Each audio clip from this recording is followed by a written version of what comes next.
Welcome to the 12th episode of the Backlog Boat. As always, I'm your captain, Roberto Gonzalez. To my left, we have the navigator. Hi. It's 10 o'clock in the morning. It is. And also to my left, we have the doctor. Hello. In another month. Anyone do anything cool? Yeah, what'd y'all do for your Valentine's Day? I was home alone, doing nothing. Fucking lame. You didn't, go buy discount candy or anything the day after? Nah, I got, nice candy as a gift. From who? From the doctor. Oh. I also got a big scare because I got a package, and when I opened it, it just said anime body pillow. And I was like, what the fuck? But thank God it was just a One Piece. Like not like a One Piece character body pillow. Like we didn't have Nami out here. We had it's just like a big black pillow that says One Piece. Sure does, bud. Stephanie, you do anything for your Valentine's Day? Robert knows this, but I had to work late. So basically I got home probably around 7 or 8. So it wasn't the best time for myself. What about you, Jake? Bought myself an Xbox. You did do that, I forgot. Yeah, I was real fucking bored last month. Jake bought an Xbox just to play a game that he had on his PC, but he wanted to play it on his couch. Bro, I cannot play video games for long periods of time on my PC. My spine will fucking combust. I need to go get a fucking Herman Miller fucking $9,000 fucking computer chair in order to do that. But you have a Steam Deck. You have you Okay. can order a cable to. You cannot play Xbox Game Pass games on your Steam Deck unless you jump through a bunch of hoops, and you can only do it via streaming. Hear me out. You get a really long HDMI.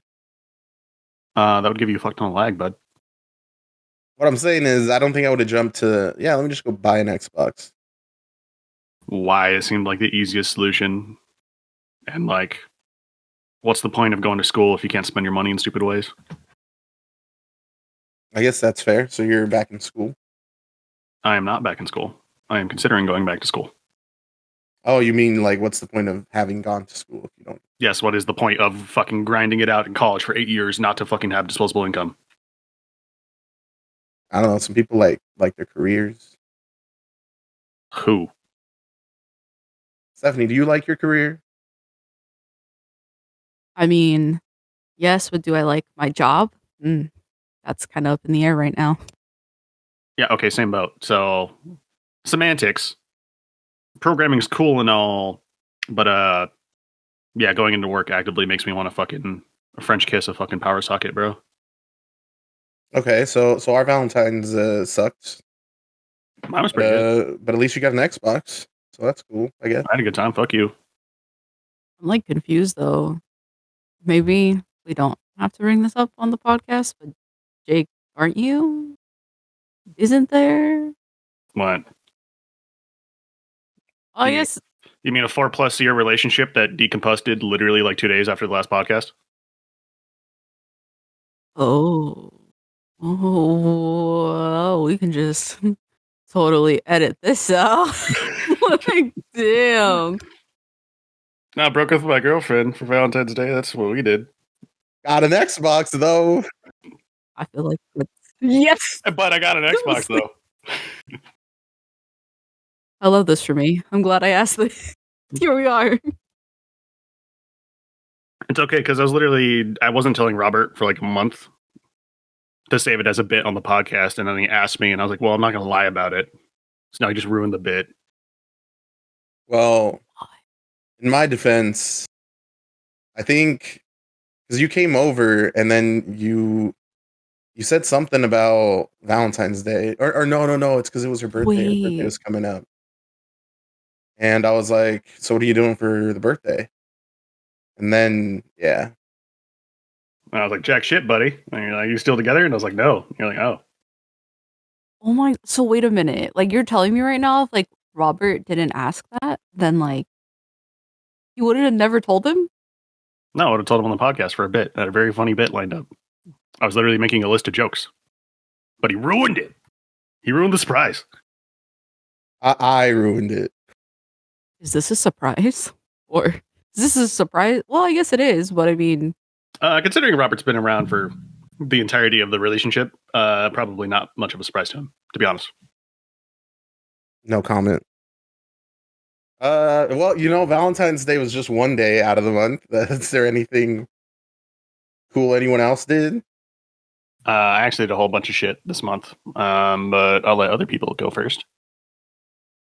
I just got a new phone, which I guess technically is more expensive than an Xbox. So did you get an Android? I did not. You really like wasting money, don't you? I love it sometimes. Let me tell you. You just bought an Xbox. I bought an Xbox for about the third of the price of a phone and an expensive gaming chair. So really, I saved myself some money. Well, I feel like a phone's just a necessity, so You don't need a new phone if your last one worked. I've had the same phone for like 10 fucking years. My mom literally asked me this fucking weekend, like, hey, when are you getting a new phone? And I was like, literally when this one breaks or just never. Well, I guess I can say this. I'm on my own phone plan now, so adulting to like a whole nother level. Anyway, so it was just wild. Parents' phone bill will cost them more if they kicked me off of it. That's a fair statement. So I was like, yeah, you just pay the $20 a month. You're welcome. You only pay $20 a month for your phone? As long as we're all bundled, yep. Pretty good. Who's your carrier? T-Mobile. $20 per phone. Yeah, that makes sense. But if I get off the plan, I think it's like $40 per phone. I went to go see my nephew wrestle.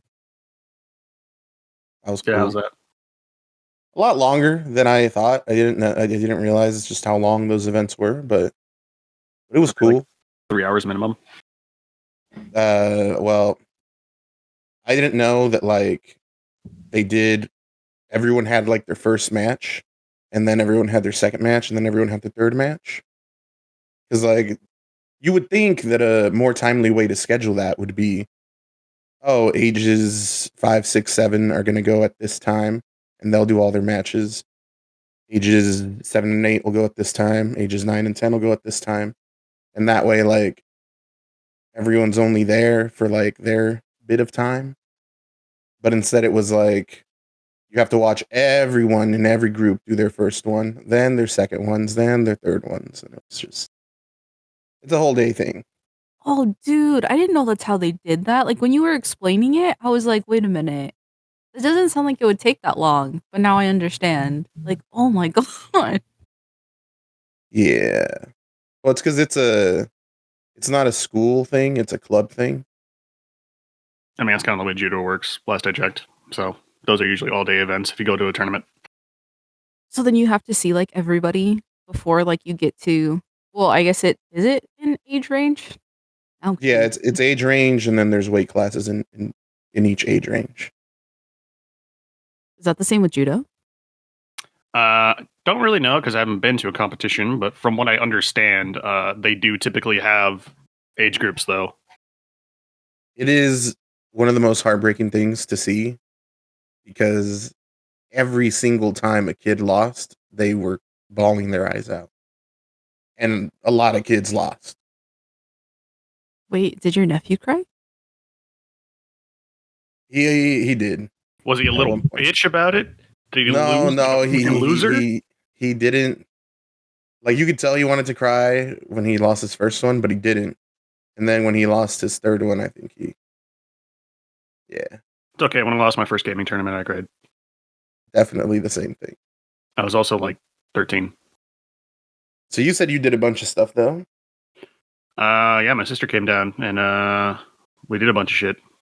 So there was supposed to be this Lunar New Year festival down here, so she came over here to go to that. But she also wanted to take me to my first hockey game. And as it turns out, hockey games are pretty fun to watch. Bruh, they really are. That is so amazing. I want to go and see the Krakens, but anyway. Yeah, I grabbed my $20 Coors Light, got to my seat, and Yeah, it turns out hockey is like way more violent of a sport than I initially thought. It's also a really mean fucking sport. Like they literally just had a bunch of graphics and like bits set up just to shit on the like visitor teams. Like whenever like a visitor player would like foul, there was like a bell of shame that would start playing, and then like shame in big bold letters would just start playing on the fucking jumbotron. That's really fucking funny. There's like it was just fucking mean. Like the crowd was mean as shit, and I was like, okay, I get it, but like, damn, bro. But also, yeah, it was really super fucking violent. I don't know, like maybe AAA whale shit hockey is just way more violent than NHL because I thought there was like rules in place to prevent people from just getting in straight up fistfights and shit, and from just like absolutely just shoulder checking somebody into a fucking like the sides of the ring and just folding them. Nope, absolutely not.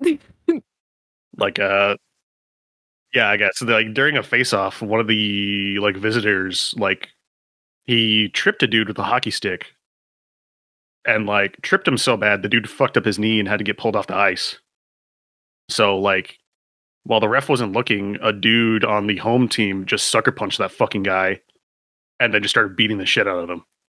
And then I guess the ref was paying attention then. And then I guess the fucking visitor guy, it looked like he started the fight, so he's the one that got ejected from the game. And I was like, damn, bro. Man ripped his helmet off and just had a big ass black eye as he was walking out of the fucking arena. Overall, fun experience though. Would do it again. Plus, apparently tickets are like $25 for the hockey games here. So the Coors Light is more expensive than the ticket almost.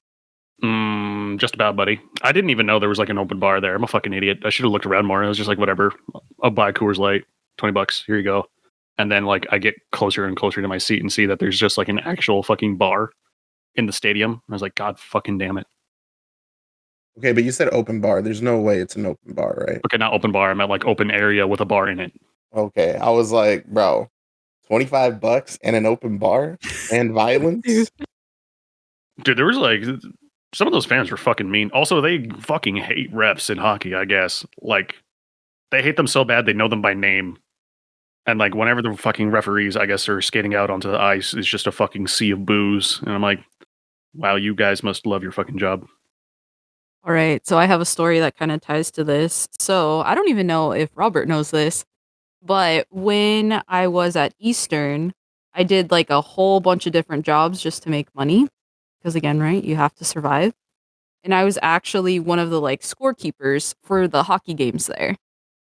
And if you've ever been to basically Eastern's campus and how they have like their hockey rink set up, like the goal or, well, basically like the penalty boxes are right in between where you're keeping score and where you're like playing music.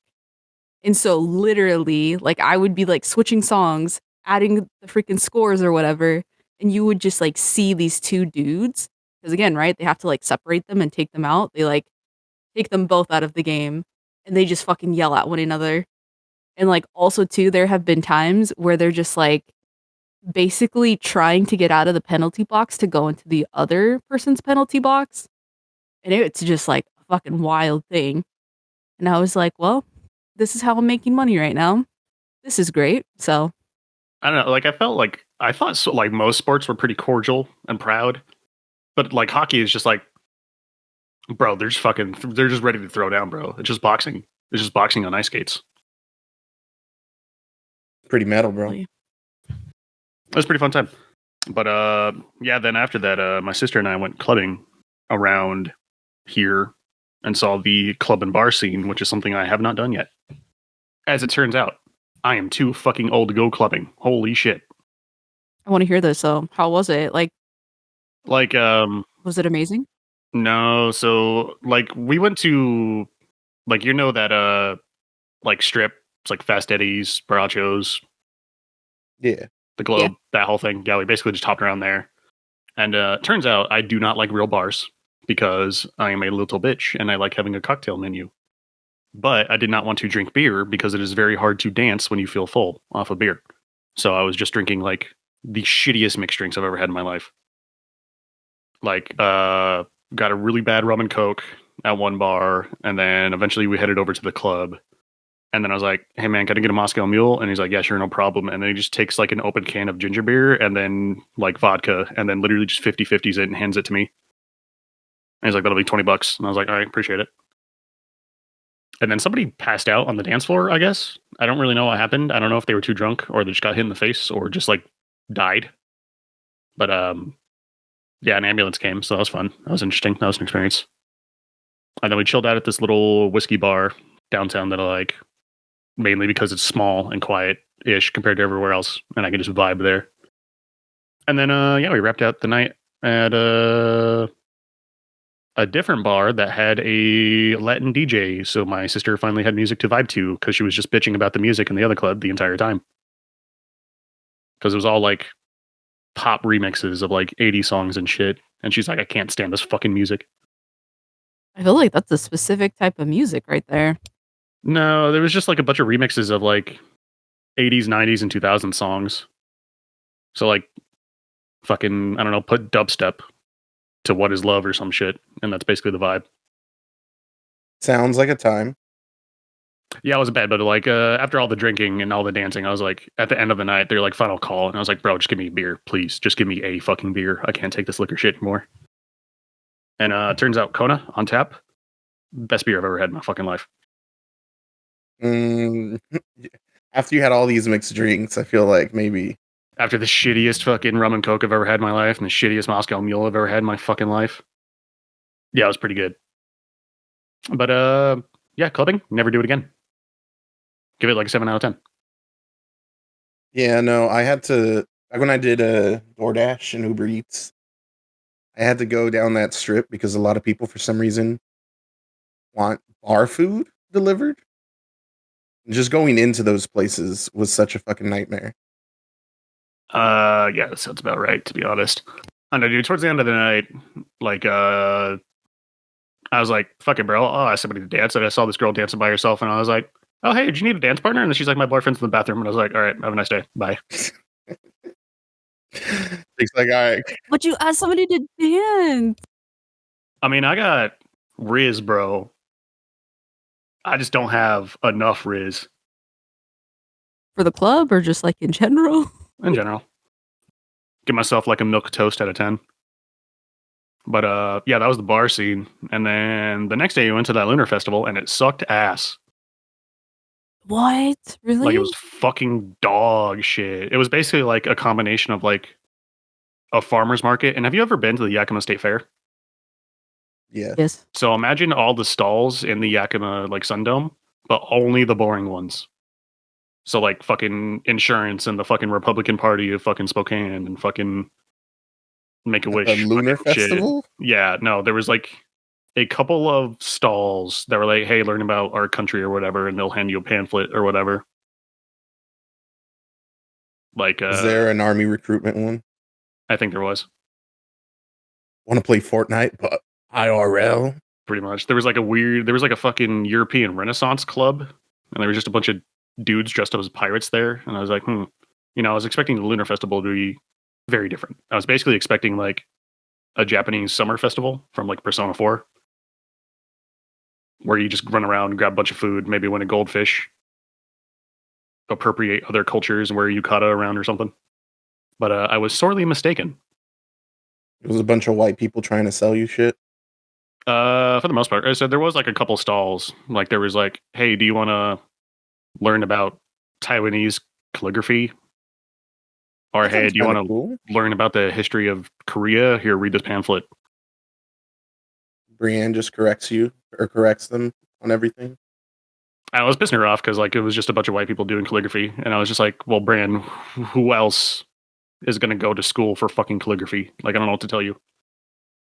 Well, Your statement. Who can afford it? So was like, there good food? No, there was no food. What the fuck? What? At a festival? Yeah, there was none. There was like that fucking like convention center has like a little food court thing where you can get like fish and chips or like a fucking chicken strips or whatever, but like there was no like any Asian food whatsoever. That's kind of wild. There was like people selling homemade candy. Like there's like this girl who makes like basically just takes normal dollar store candy and then just soaks it in chamoy and then resells it for like fucking a 90% profit. Yeah, a lot of people do that. So she was there. But yeah, it was pretty fucking lame. That was about it. Yeah, that was basically it, bro. But hey, it was an experience. It was an experience. At least I know that I'm not down for clubbing. Because straight up, bro, after dancing a little bit that Friday night, my shit was fucked for the rest of the week. Like, I could barely walk. Yeah, see, I'll stick to dancing at like, weddings and shit. Could barely walk. My spine fucking hurt. I was tired all the fucking time. And I was like, bro, this fucking sucks. You weren't drunk enough? I mean, I guess, but like, I've been chilling on my drinking, bro. I've been like losing weight and shit. No, yeah, but I mean, like, if you were going clubbing and you didn't want to feel your spine. Yeah, I guess. Plus, my other problem is like it's just a bunch of fucking Zoomers that I can't relate to, and I feel like the old person in the club. 26 is too old to be in a club. Sorry. I don't disagree. Like, if you don't look like somebody who snuck in, you're too old. That one's a little wild, but bro, most of them I was like, y'all look like actual fucking children. What are you doing in here? I think the question is, what are you doing in here? Yeah, that's really what I should have been asking myself. Paying $20 for the shittiest Moscow meal of my life. And then, like, I already told you this, Rob, but like, my sister's like, let's do shots. And I was like, all right, fine. So she's like, get whatever. And then I got a shot of bourbon. And I took it. I was like, you know what? Maybe I don't like bourbon as much as I thought I did. Because that shit was not as smooth as I recall. And then, like, a couple minutes later, she's like, let's do shots. And then she grabbed a fucking 2 shots of tequila. And then after taking that, I was like, nope, turns out I fucking love bourbon because this tequila just hurt me. Like, I don't know what it is about tequila, but it just instantly makes me nauseous and makes me feel bad. Like, gross and sick. Well, don't drink tequila then. Yep. Just, I'm too white for tequila. Sorry, bro. Sorry, yeah, but we're too Mexican, so at some point or another, you're probably going to take more tequila shots, so. Bro, I'll bring my own bottle, I swear to God. I'm fucking over it. I'm so fucking over tequila, bro. Well, I'm glad Jake can do enough stuff for all of us to have something to talk about. Yeah, so that was my February. It was action-packed. Played a lot of Xbox. Listened to a lot of breakup songs. Drank a lot. Actually, I can't even say that. I've been drinking way less now that I'm like actually dieting and shit. I was like, I really don't know what to say to that, so. No, well, because like I was fucking painting Warhammer minis when I got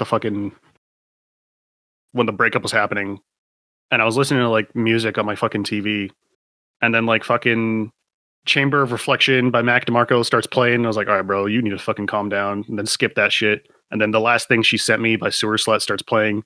I'm like, bro, you gotta fucking chill the fuck out. And then like Apollo by Last Dinosaurs, it's like all this fucking breakup music, and I was like, damn, bro, this TV is really after me today. It heard you, bro. Yeah, it fucking saw my text, and it was like, all right, here you go, buddy. Man, so I guess you all aren't talking anymore, or? I don't know. I don't really have much to say about it, to be honest. Because, like, it was basically like shit was fizzling out. I was trying to make, like, compromises and plans and shit, but it didn't really seem like she wanted to compromise or plan. So I'm like, no. It seems like you're kind of over this. So that's that, buddy. It's been a cool 4+ years. Do you want me to, like, cut this, or? I don't give a fuck. I was like, sorry, maybe you shouldn't have. Oh, no, you're good. Well, I mean, if you were planning a whole bit. Well, I was planning a whole bit, but the bit's fucking ruined. Well, yeah. Had so many jokes prepped, bro. Had a list. Self-deprecation is a thing. It wasn't self-deprecation, bro. It was just like a list of like Valentine's Day related puns in relation to my breakup. Mm-hmm. I mean, Robert can cut out all this stuff. You can start saying these puns. Nah, I think I left the fucking notepad at work. So we're good now, boys. Yeah. I can just imagine a coworker walking by your desk and going like, what the fuck is this? No, there's good, like, bud? On my break, I'll start putting in like fucking like I'll start like writing down combos. Like I was writing down like Street Fighter combos when I was trying to learn how to play Street Fighter 5 or Street Fighter 6. And there's just a bunch of fucking scrawled around note paper of like arrows and like fucking numbers.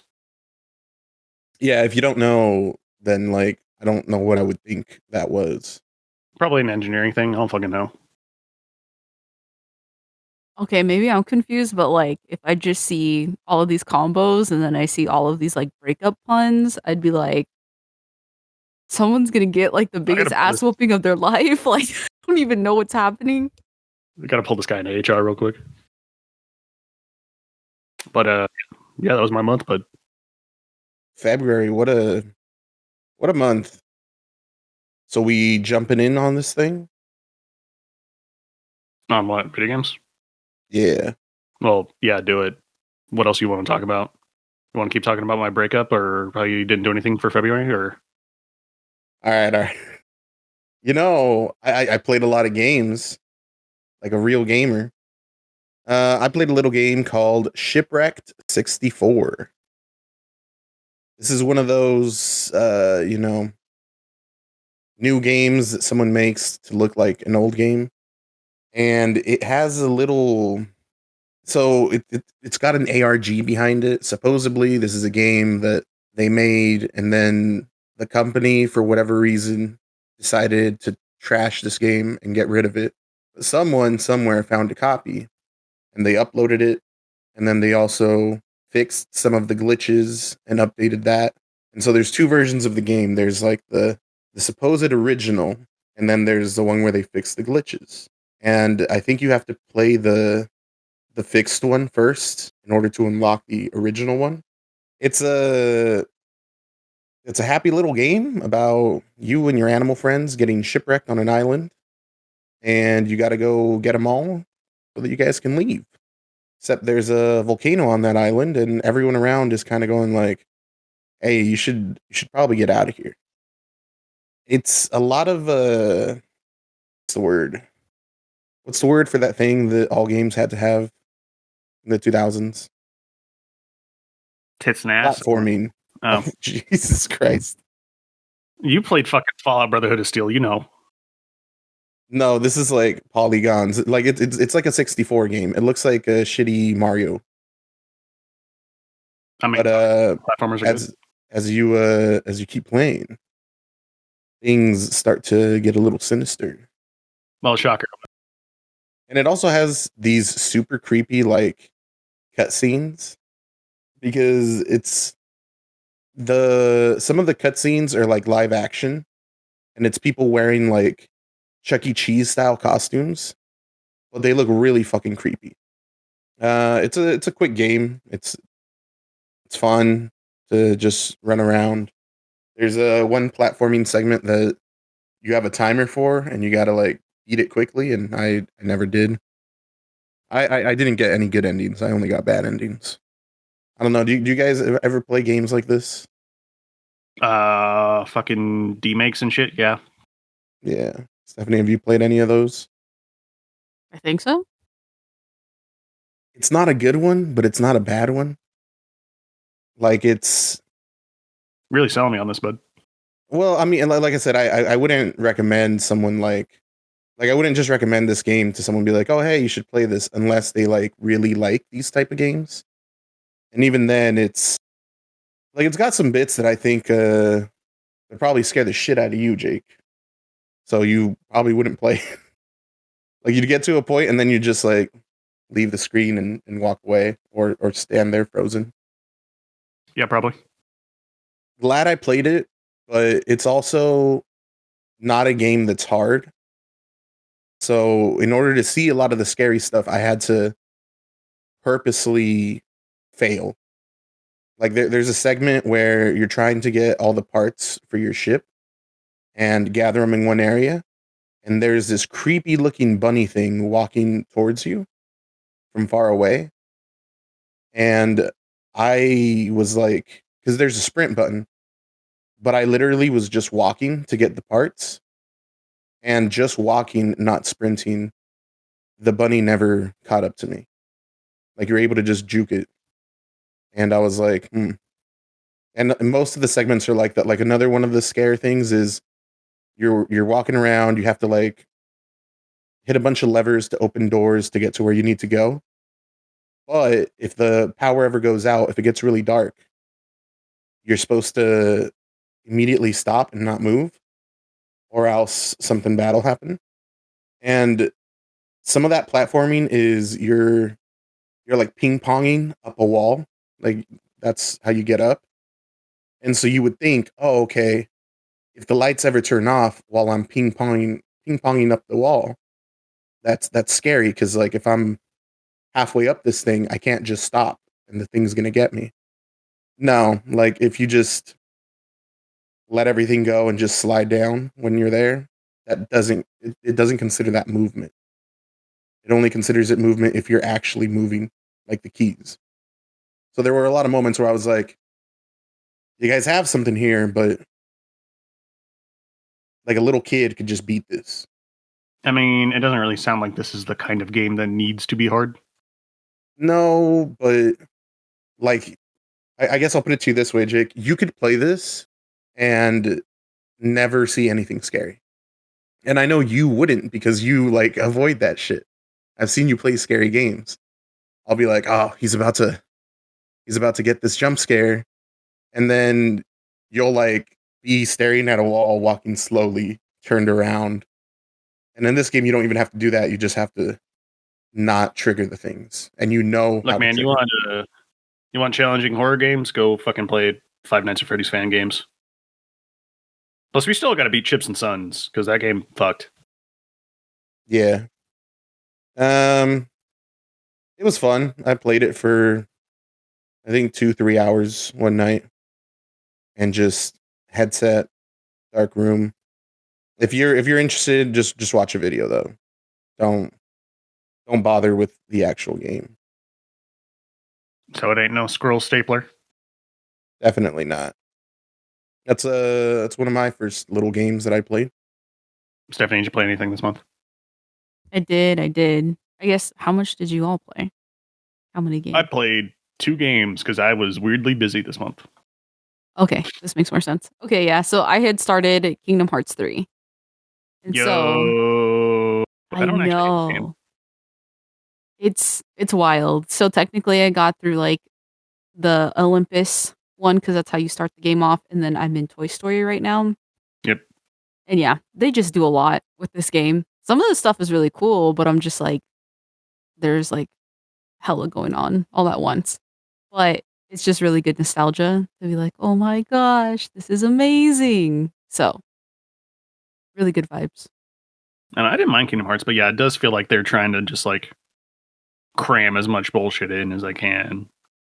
Like, because you got the cooking mini games, you got the fucking, you have literally every single mechanic from every single fucking Kingdom Hearts game shoved into 3.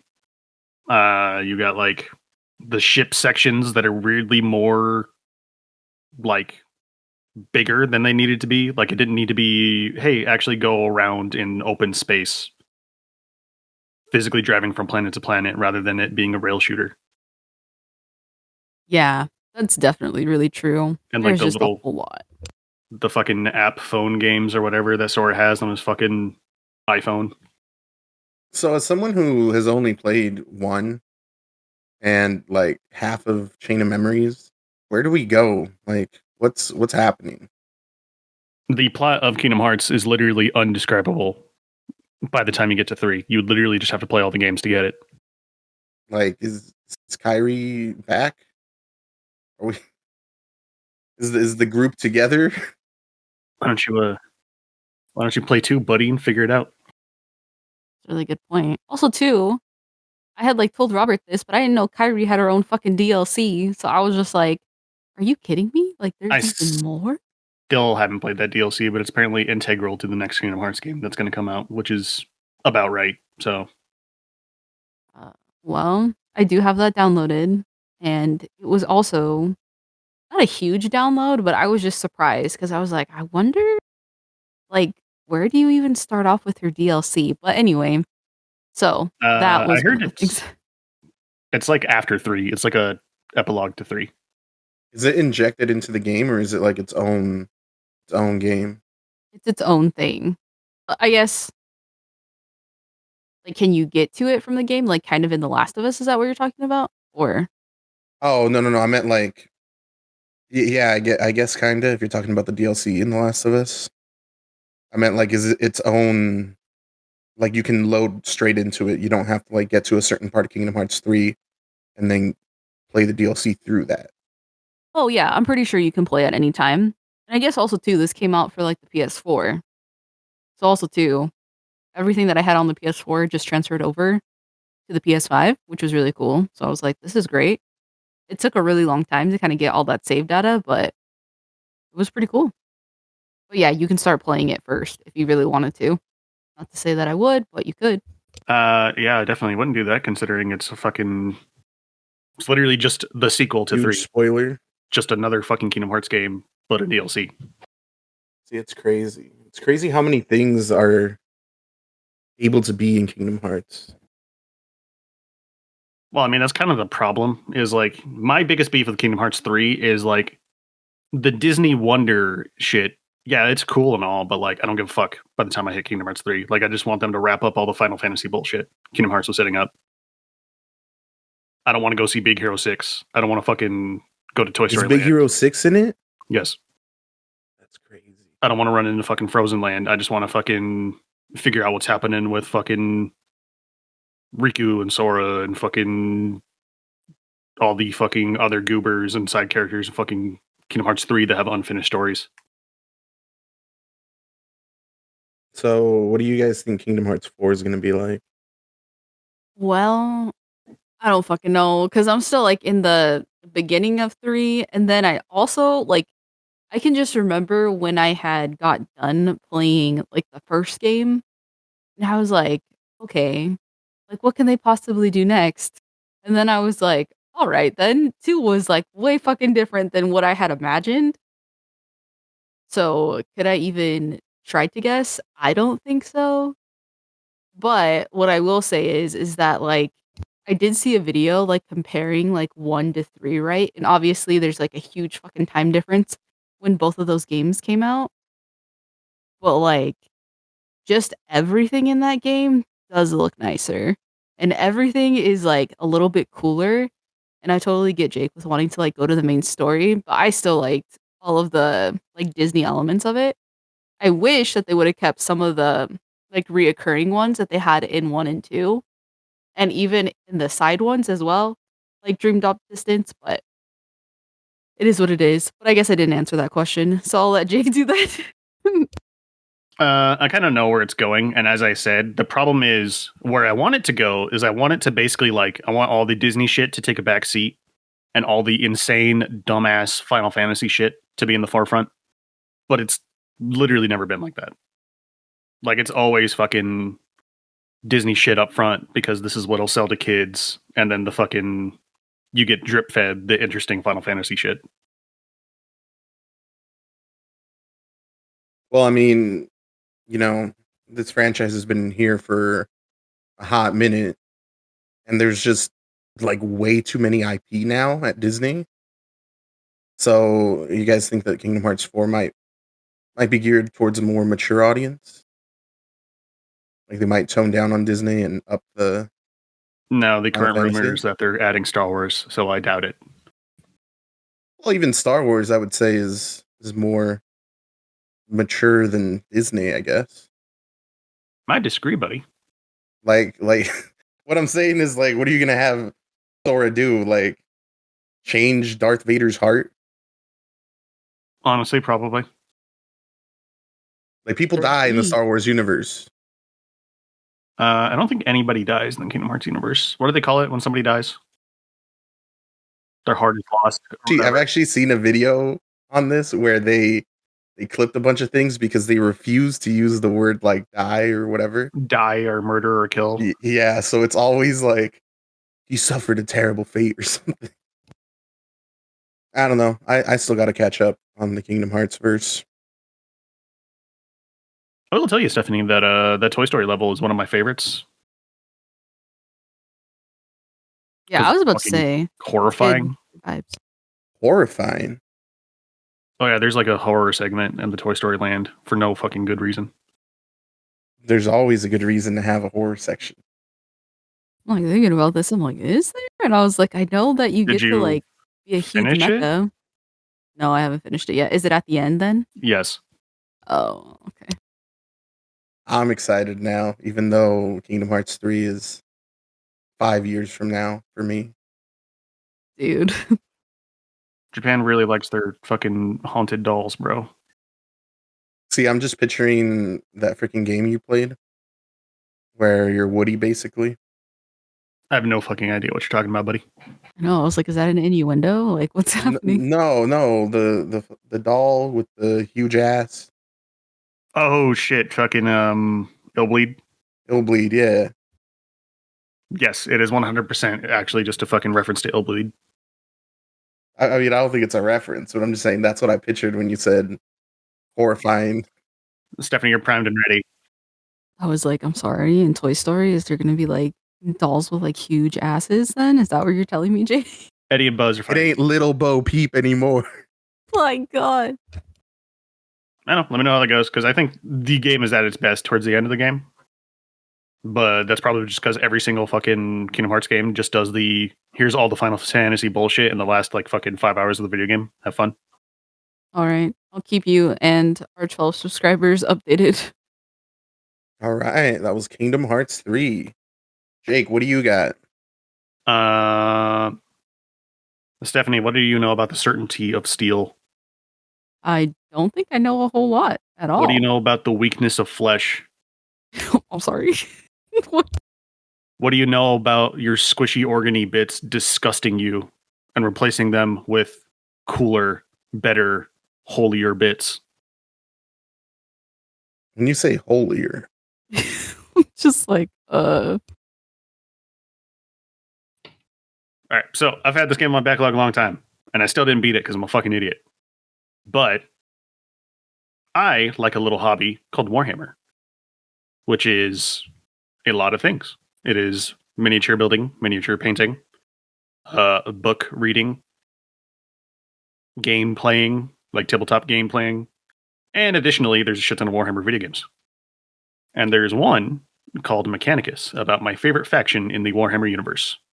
And it's about these little guys from Mars in red trench coats that worship this thing called the Machine Spirit, which is like, I don't know, it's like the Holy Spirit, except it makes things work. So pray to your toaster so that it doesn't fucking explode on you. Or fucking do the canticles and the rites of fucking starting your car so that it'll turn over. And if your car didn't turn over, you didn't do the prayer right, stupid. But there's kind of a lot of background. But basically, you play as this little religious cult that worships essentially machines. I like where this is going. So they believe in robot Jesus, and they're zealots about it. And they come on to this thing called a tomb world, which is like there's another faction called the Necrons, which are basically like zombie Terminator mummies. Like they have like an Egyptian hierarchy, but they're like immortal robot beings. I have a really quick question. What's up? So you basically you're saying you can like pray to get things to work. Can you also pray to get things for your enemy to not work? No, that'd be sacrilege. I see. You treat if it's alien technology, it's heresy straight up and needs to be destroyed. That is one of the rites in their fucking Bible. But I guess it's based off of this book. I think the book is literally called like Canticles of the Omnissiah or whatever, and it's like basically an apocalypse happened. So this like military engineer, like during the apocalypse, basically just starts writing down everything he knows about engineering and science into like a diary or whatever. And then I guess it gets found a bunch of years later, and then people basically just start worshiping him like he's Jesus because he brings knowledge and the gift of technology or whatever. So that's basically the premise for this entire faction. Okay. So how's the game work? You basically, the whole point is your little group of technophiles is trying to raid as much shit out of these like Egyptian Terminator horror tombs and destroy as many fucking like aliens as they can while doing it. So you like set up a group of guys. You have like a council of dudes who are like, hey, come help me with this mission and I'll give you this shit. Or hey, come help me with this other thing and I'll give you this shit. So you have like he's like a chaplain or some shit. He's like in charge of like your like ship's spirituality or whatever. So he's like, hey, I need you to go into this fucking horror tomb and just start spreading incense around the tomb to purify it. Thanks, appreciate it. I'll give you a really cool flamethrower if you do it. So then you just break down into this tomb and then you just fucking start spraying incense and killing fucking robot zombies. Robot zombies is kind of rad. Yeah, well, like this game's turn-based, like it's a turn-based strategy game. So you make your little crew of dudes, you equip them however you want, and you send them in. But there's like, because they're like robot zombies, the way they work is every single time you kill a guy, he will reanimate. Like he'll always come back unless you fucking double tap them.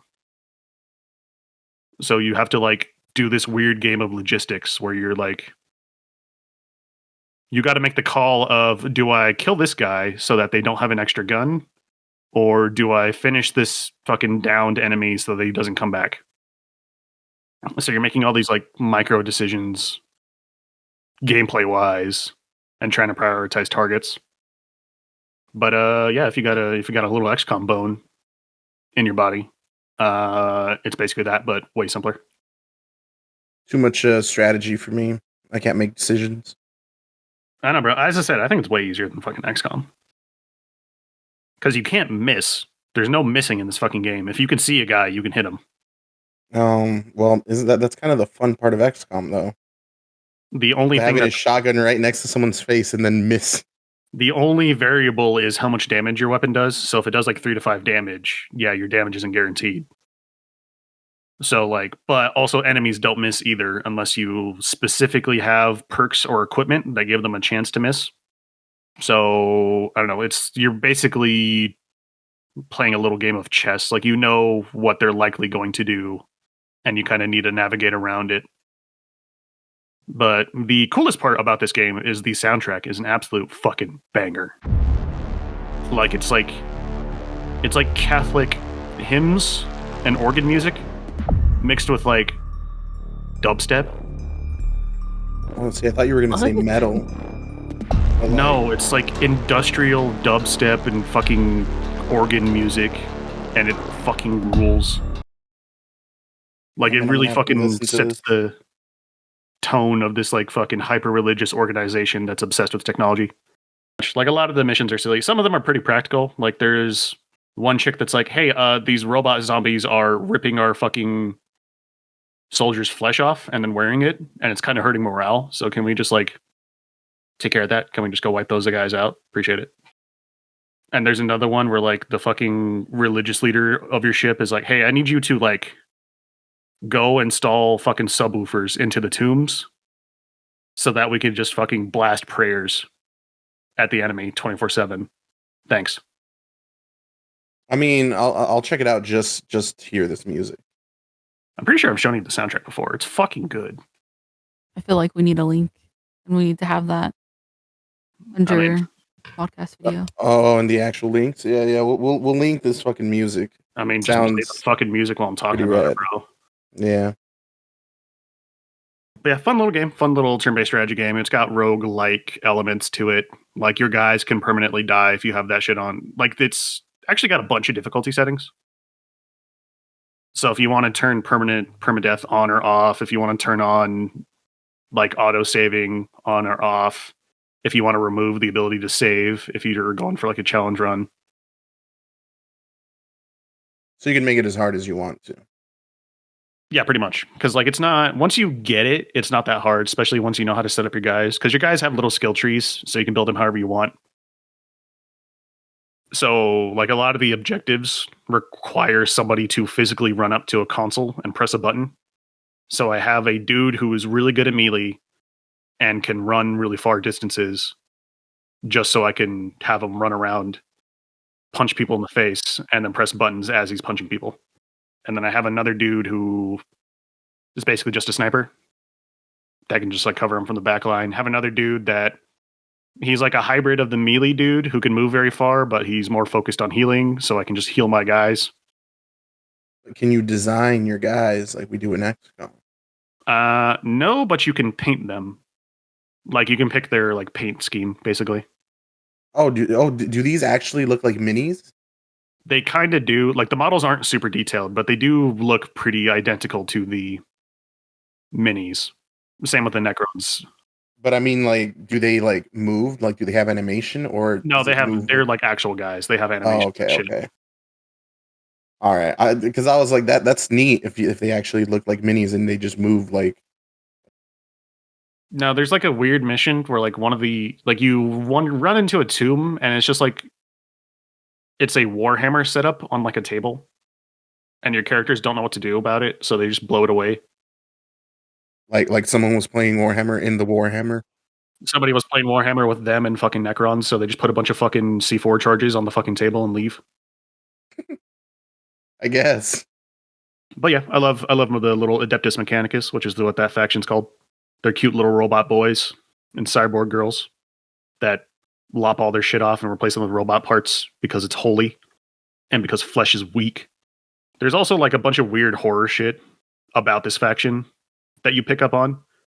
Like most of your guys have goggles, and then you look into why they're all wearing goggles, and it's because they basically have like a live stream feed that live streams whatever they're seeing back to their general or whatever. And because blinking would be a loss of data, they just have their eyelids removed. So they just have their eyes permanently bathed in like this fucking solution so that they don't shrivel up and die. Well, that's terrifying.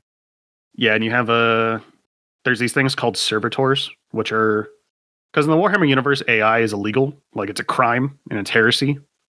So how they get around that is they have these things called servitors, which are prisoners and fucking deserters and shit that have been lobotomized and then have little mechanical bits that poke them in the brain to make them do things.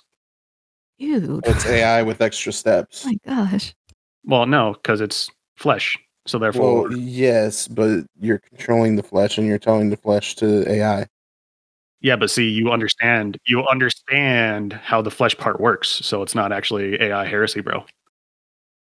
So you know how I said, yeah, there's like you got to run around and spread incense in this tomb? Mm-hmm. It's a dude who's been lopped off below the waist and then attached to tank treads, and then his body just disperses fucking incense. That's terrifying as well. Man, could you imagine like going into like any office, like your dentist office, and you just see this man just doing his thing? It's fucked. They have these things called like fucking servitor scribes, and all they do is it's literally a dude who's like just a fucking torso and arms, and they just write shit down when you say something. That's literally their only purpose. And you just have this fucking horror abomination with fucking wires and fucking shit coming out of his head, grafted to the fucking wall, just so he can take notes for you. I ain't gonna lie. Yeah, I was like, I kind of need that for like some of my meetings, but anyway. Yeah, I'm sure your clients would be like totally not traumatized. Whoa. I meant just for like my team, you know? Like I wouldn't do that to like people coming in for services, just the people who are providing the services. Very different. Okay. Yeah. Yeah, another cool thing about this is like the dialogue, there's no like actual speaking, like actual like word dialogue, except for sometimes the enemies will talk, and every time they do, it's legitimately fucking horrifying. But it's like when they talk to each other like Animal Crossing characters, but like in this horror fucking techno fucking Catholic Gothic fucking speak. Dude. When they talk to each other. And also each one of your like little council guys has their own unique personality. Like there's this fucking weird lady with a bunch of wires coming out of her head who's just absolutely obsessed with like researching these aliens and stealing as much tech from them as she can. And she basically speaks like a programming language. Like she'll say like fucking emotional state equals excited, fucking request data gathered at fucking job site or whatever. There's like the holy guy just fucking quotes a bunch of fucking Bible verses at you all the fucking time, and it's very fucking funny. There's like one character who has like emotions on your fucking council, and she's like in charge of like the troops, I guess, and deployments. That's the only person that has emotions? Pretty much. And she's basically just fucking pissy the entire time because she's like, hey, I hope getting this fucking alien rock is worth getting all these people killed. And then fucking the chick that speaks in fucking programming language already has an equation that broke down the math. It's just like, yeah, so as long as we don't lose 100,000 soldiers, this is still profitable. So go do it. The main guy, like the head captain of your ship or whatever, I guess he like has emotions, but they're locked away when they occur. I can relate. So like he's like, okay, I'm feeling frustration and anger, and then he can decide whether or not he wants to feel those things or just lock them away if he thinks they're unproductive emotions. So sometimes he's like, feeling satisfaction after this mission. I'm gonna go ahead and let myself feel that. I don't know. I like the idea of locking away satisfaction and then giving it to yourself when you really need it. Well, I mean, he doesn't need emotions. He never feels them if he doesn't need to. Like, he can't feel negative emotion unless he lets himself feel negative emotion. Must be nice. Like, he'll just be like, my emotional cortex says I'm fucking pissed right now, so we should probably do something about this thing. A very weird game. Very fun game if you're a fan of the AdMech faction for Warhammer. It's kind of, I think, probably the best Warhammer game I've played so far. I haven't gotten around to playing Bolt Gun, though, so we'll see. All right. That was Mechanicus, you said? Warhammer 40k Mechanicus is the full title. So, I've been listening to the Dungeons and Daddies podcast a lot. And that means I haven't listened to the Magnus archives in forever. And I was missing my man Jonathan Sims' voice. So I decided to play Slay the Princess. It's a game with a very simple objective. I mean, it's in the title. Slay the Princess. Start the game, narrated by Jonathan Sims, who does an amazing job. All the voice work in this game is top tier. Like, man. And it's as easy as that. You're the main character, the hero, protagonist, and you have to slay this princess. And the narrator walks you up to this cabin in the woods, and he tells you there's a princess, she's locked downstairs, you gotta kill her, or else it's the end of the world. And he's like, don't believe her, no matter what she says, don't be swayed by her, just fucking kill her. And so because it's the title of the game, because this is the game, I was like, you know what? I'm just gonna go in. I'm just gonna do it. I'm just gonna slay the princess. Like, fuck this game and it wanting to do anything cool. I'm just gonna go in and kill her. And you can do that. I did that. I didn't even give it any of the dialogue options. Like, you have dialogue options to pick from, and I just didn't say anything. Pick up knife, go downstairs. Don't say nothing. Bam. And you would think that a game like this, it can't amount to much. Like, you already know the basic premise. You know what you're doing. How does it get you? And that, of course, is something that I can't say because you guys just got to play the fucking game. But man, it's amazing. Like, the art style of the game is really cool. It's like a pencil drawn art style. The voice acting of both the princess and the narrator is fantastic.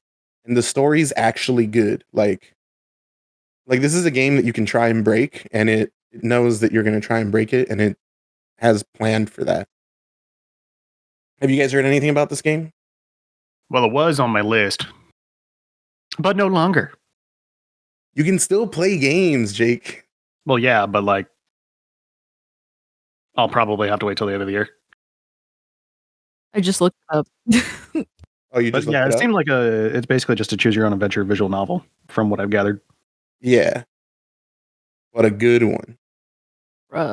Like I had just like searched this real quick, and the things that popped up, I was like, well, that doesn't look like a princess. Okay, well, like, did you Google it, or are you just looking at like the Steam page? Oh, I'm just looking at actually the Twitter page for it. I was gonna be like, because if they're showing the pristine cut or doing advertising for that, yeah, don't look at that because that's hella spoilers. It looks nice though. Yeah, I thought the art style was neat. The art style is really neat and like graphite pencil on paper, fucking aesthetic. Yeah, and it's a very intoxicating game. It's got a lot of charm and a lot of care put into it. The princess she's a really cool character. It's also, like I said, it's a game that's hard to talk about because like it is just a choose your own adventure thing. So that's the whole game. So if I were to tell you what happens, that's it. That's the game. Sure, you don't want to pull a Doki Doki Literature Club and spell the whole thing for me again? That was not intentional. You did that?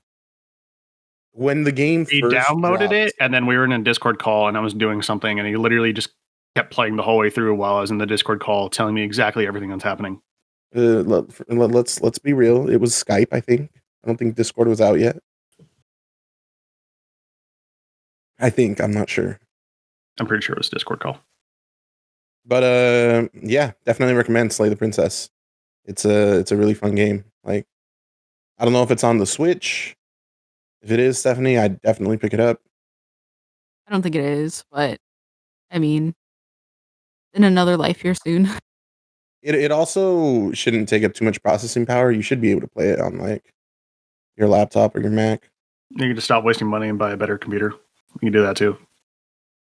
I mean, fuck. All right then. You could just fucking actually get a goddamn PC. But no, even just playing Slay the Princess made me want to go back and listen to the Magnus archives because Jonathan Sims' voice is 10 out of 10, and he is flexing those voice actor abilities in this game. And if you play it, you'll understand why.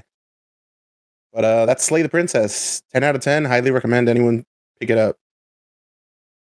Stephanie. All right, so it's me. Okay, so I am going to talk about a game called Eggy Party. And this is basically a mobile game. I don't know if it's on Steam. I didn't look that far into it. But basically, I was playing Monopoly Go. And then I was like, I wonder if there's anything else. And basically, like, Eggy Party is almost exactly like Fall Guys, except they have like way cooler stuff. Is there a lot of like in-app purchases that you can make? Most definitely, but you also don't have to. And it's just like a really fun time. You get to just like dominate against all these people. Are there probably kids in there? Most definitely, but there are adults too. So again, you get to decide if you want to make friends, if you don't want to make friends, X, Y, or Z. Are they like Have you spent money on it? I have. I've spent $4 to be precise. 2 $1.99 purchases. This indeed does look like Fall Guys, except you play as little glob people. Little eggs. Yeah, I guess. You can roll though. Ooh. And you can dive. You can play with basically like anybody who has like a cell phone. I'm pretty sure it's also on the Google Play Store. So yeah, it's an app. It's really cool, really fun. You get to like dominate against other people. Stephanie, so why play this instead of Fall Guys? Sensing. You both asked me to. Who wants to go first? Yeah, Jake, go. I was just saying. I think Stephanie just likes hurting children. I think that's just the appeal. I just like to cause pain. Because I would definitely play this game to make children feel bad about themselves. That's why I play Fortnite. What? Well, I mean, but yeah, like if it is just like Fall Guys, What's the difference? Why would I pick this one over Fall Guys? It's on your phone. I guess if I'm being honest, there's like legitimately a mode within Eggy Party that is Fortnite. So you can literally play Fortnite as fucking eggs if you really wanted to. And I There's a guess, battle royale mode with guns. yeah, there is. And there's also another battle royale where you're just like hitting each other with fishes because the fish is called the fin fisher. And so, like, there's that. There's also, I guess, a dodgeball mode. There's a hide and seek mode. There's a tag mode. And then there's kind of like the Fall Guys, I guess, realm of things. So there's like so much to do in this game. You can buy the Fin Fisher massage hammer. Officially licensed, $20. Sold. Dude, send me that link though. From what I've seen, though, you can make your own levels, though. So, like, people can make their own obstacle courses. I don't think you can do that in Fall Guys, can you? You can now, yeah. So it's like literally very similar. Is this new or has this been out? So here's the wild part. I had thought this was new, but it's not. So I don't know if like maybe they released it in other countries first. Because like legitimately there are people who are like already level 50. And even if you were to buy like everything you can on the store, like that's not possible unless you've been playing for like a while. Also too, if you do one of their surveys, I guess they'll send you out to San Francisco if you're chosen. And then you get to like give them all of your feedback about the game, which is like wild to me. Have fun with that shit, bro. San Francisco looks like a shithole. Damn. But either way, this is like my new obsession. So we'll see how long it lasts. Yeah, I was like, how long did Monopoly Go last? I still play Monopoly Go, excuse me. You already know. I played it for like a day and a half and it pissed me off. I think I have like 1,500 rolls right now. 1,500? Yeah, I don't know how that happened, to be honest with you.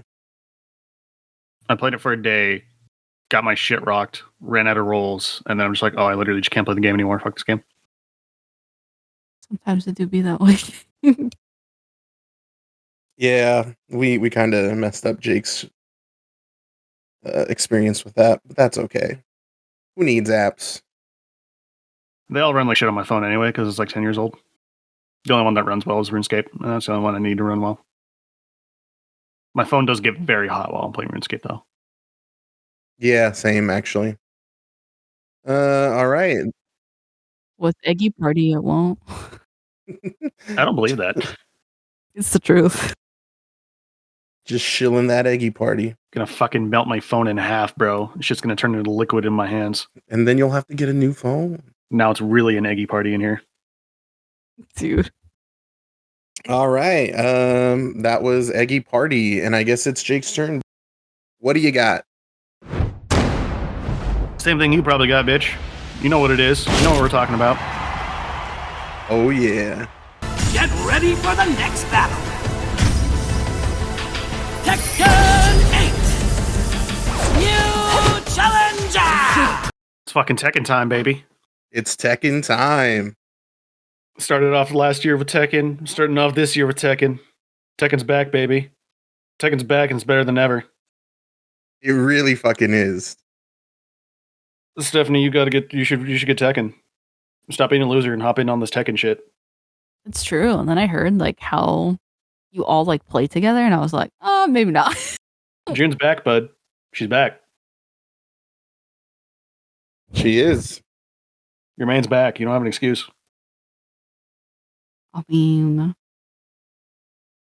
could be the I have case. 45 hours in Tekken 8. Jin's back and she's here to fix Kazuya.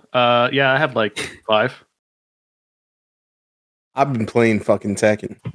I have not been playing that much Tekken, but not for a lack of trying. Played the story and then straight ranked. I was gonna say, Jake, I heard that Robert Main's like your favorite character. Cool. Oh no, because I told her about the ¿Tienes café? I fucking hate Azucena. She's so fucking annoying. And in the story mode, that bitch should be in fucking Guantanamo for fucking war crimes.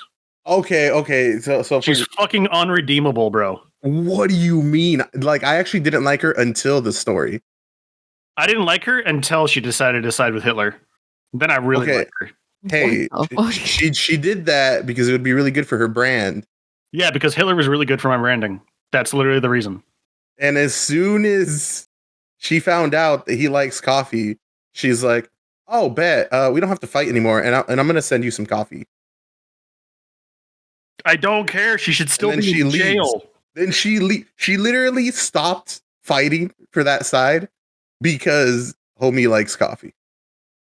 I don't give a fuck. Won't lie. This kind of sounds like Taylor Swift in some ways, but anyway. This bitch should be in jail. The story mode in this game is legitimately good. Like, I've heard Tekken 7 had a dog shit budget, which explains a lot about it. But Tekken 8, they fixed that fucking problem. Like, the story mode in this game is pretty fun. Tekken 8 is probably one of the most expensive fighting games ever made.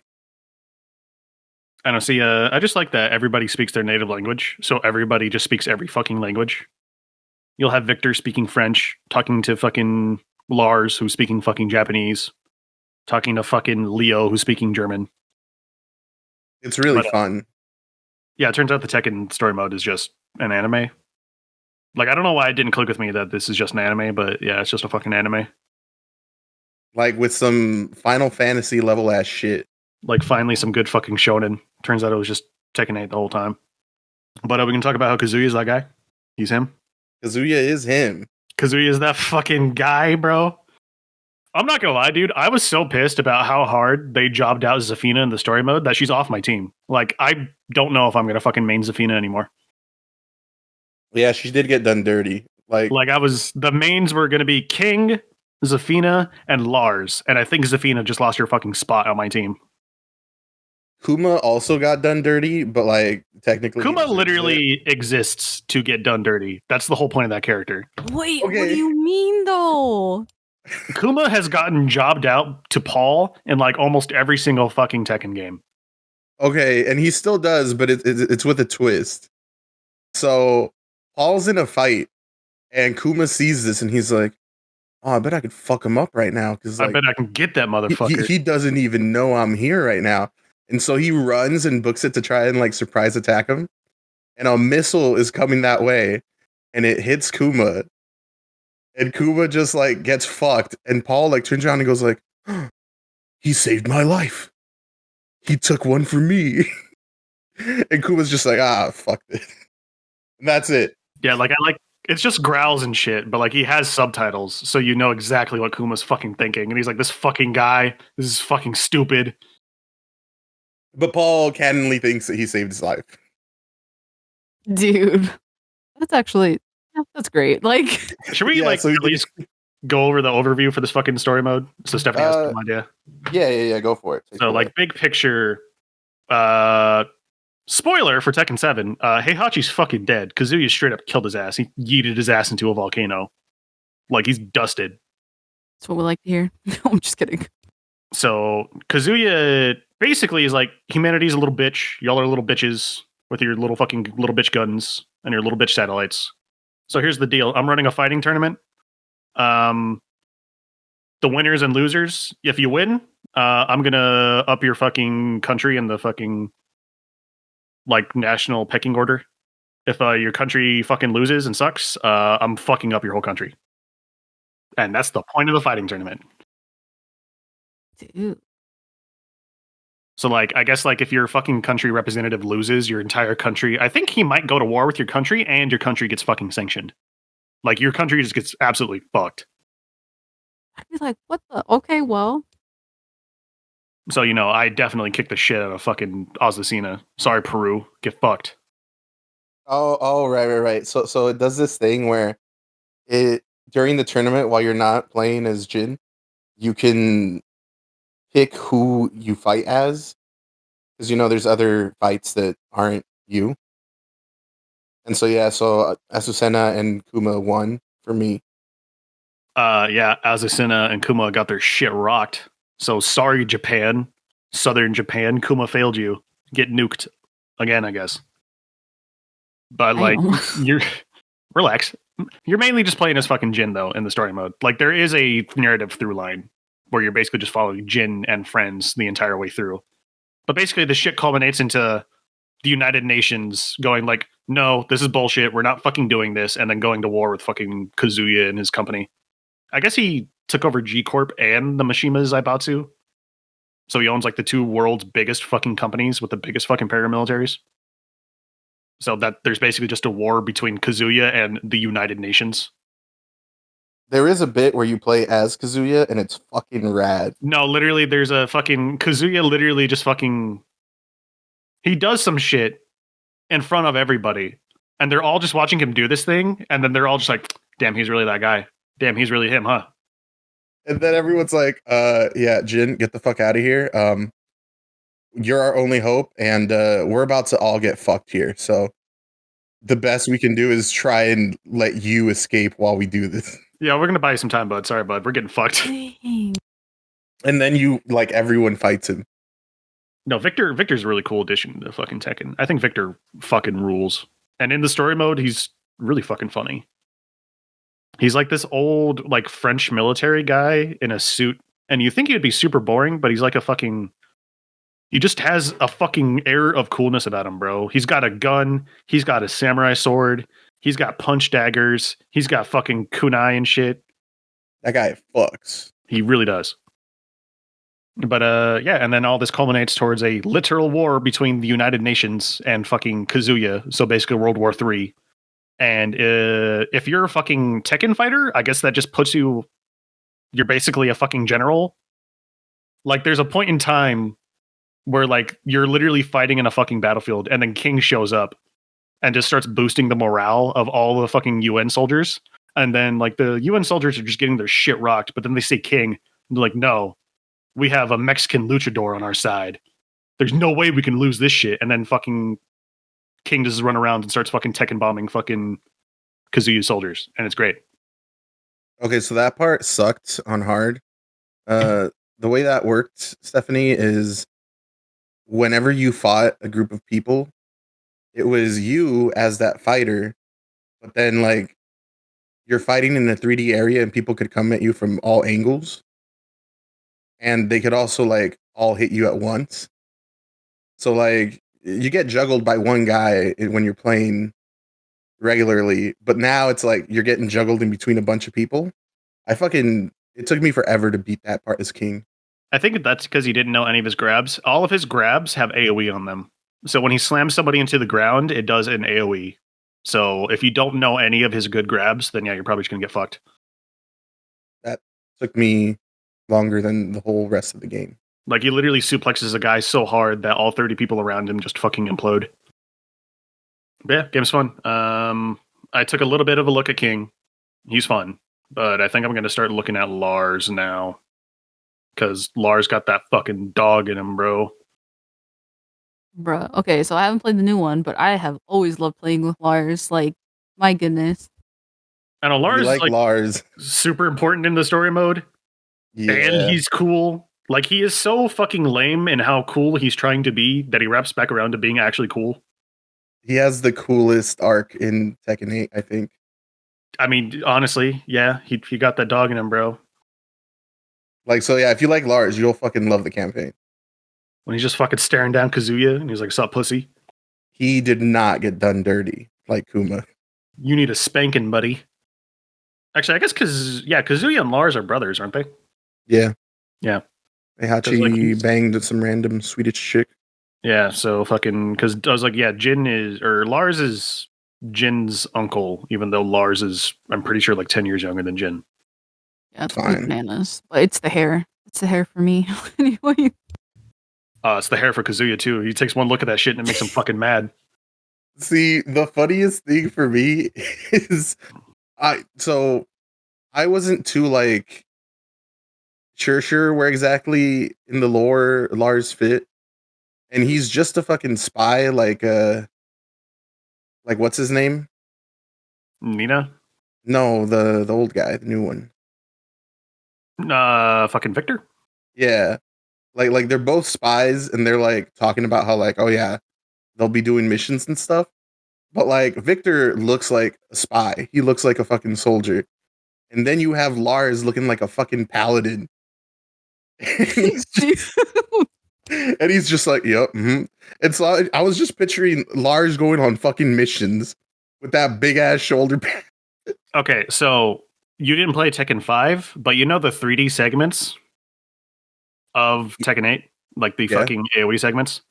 Mm-hmm. So Tekken 5, 6, it might be 6, I don't remember. You basically play as Lars and Alyssa, and that's the whole campaign. So Lars is literally just a action character. I see.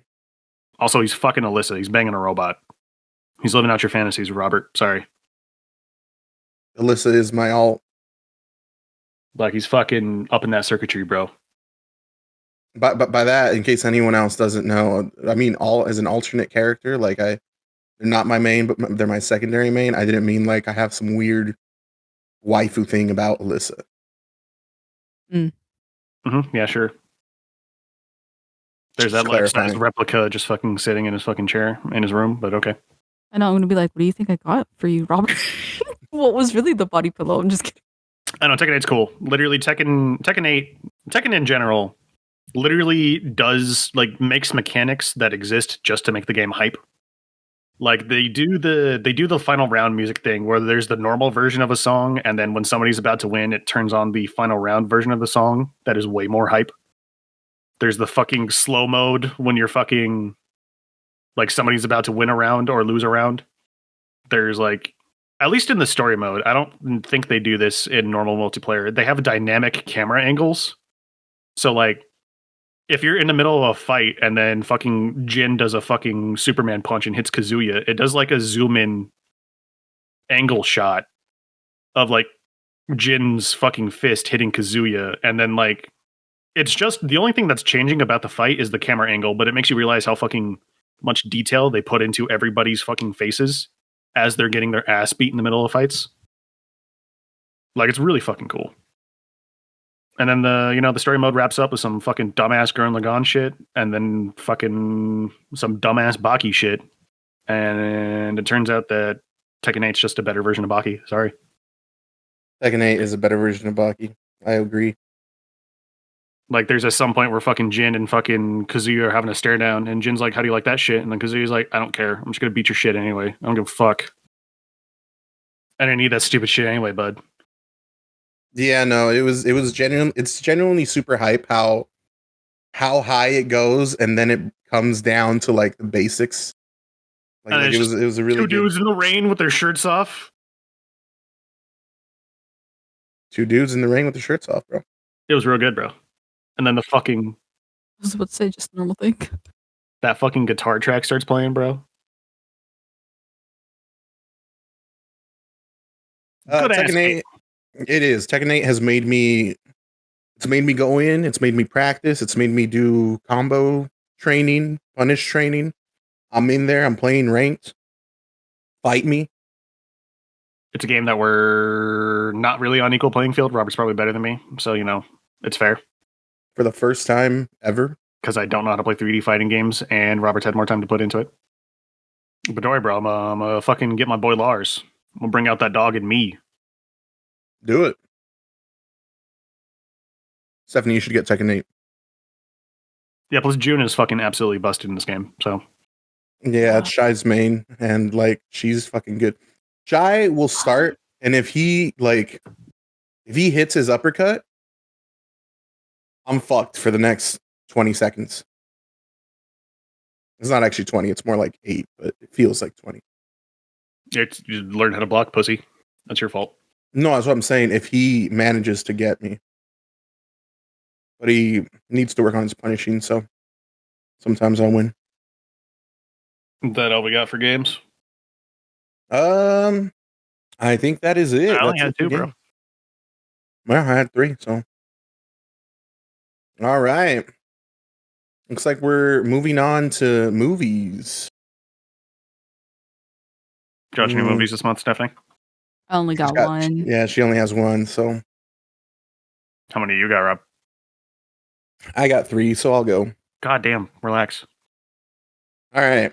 We'll start with we'll start with True Lies. you guys seen this movie? I've seen a lot of this movie. Brandon really wants me to like sit down and watch it all the way through. I always basically just caught it when it was on TV, so I've never actually sat down and watched the whole thing through. It's an Arnold Schwarzenegger movie with Jamie Lee Curtis, where he's a spy, and I know the people that grew up with this movie are gonna hate that I say this, but it's basically just Archer. It's live action Archer, and it's fucking hilarious. Because you have Arnold Schwarzenegger,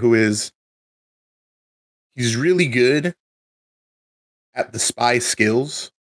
Like, he's good at killing people, he's good at, like, being cool, doing all that. But he fucking sucks as a spy. And he uses, like, all the tools at his disposal to his benefit to do stupid shit. Like, he thinks that his wife is having an affair. And so he instantly starts like wiretapping her, following her, and using all these assets for things that he really shouldn't be. But it's really fucking funny. The action is top notch. The comedy is firing on all cylinders. There's something about a spy with a very distinctive voice, like Arnold Schwarzenegger or, you know, Archer. Most people that watch this movie are probably going to be like, oh, it's like an Austin Powers / James Bond tribute or whatever. But you know, I've never watched the Austin Powers movies. I've only seen the new James Bond. Then yeah, that comparison's definitely inaccurate, bud. So I don't know. Fucking Austin Powers is a parody. True Lies is just an action comedy, which Schwarzenegger was really fucking good at this point in time. Jingle All the Way is a certified hood classic. It is.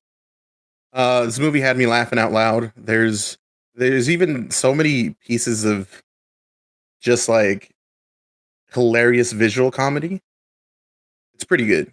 Like, definitely recommend watching it if you just want to laugh. I feel like a 80s movie night might be in the making at some point.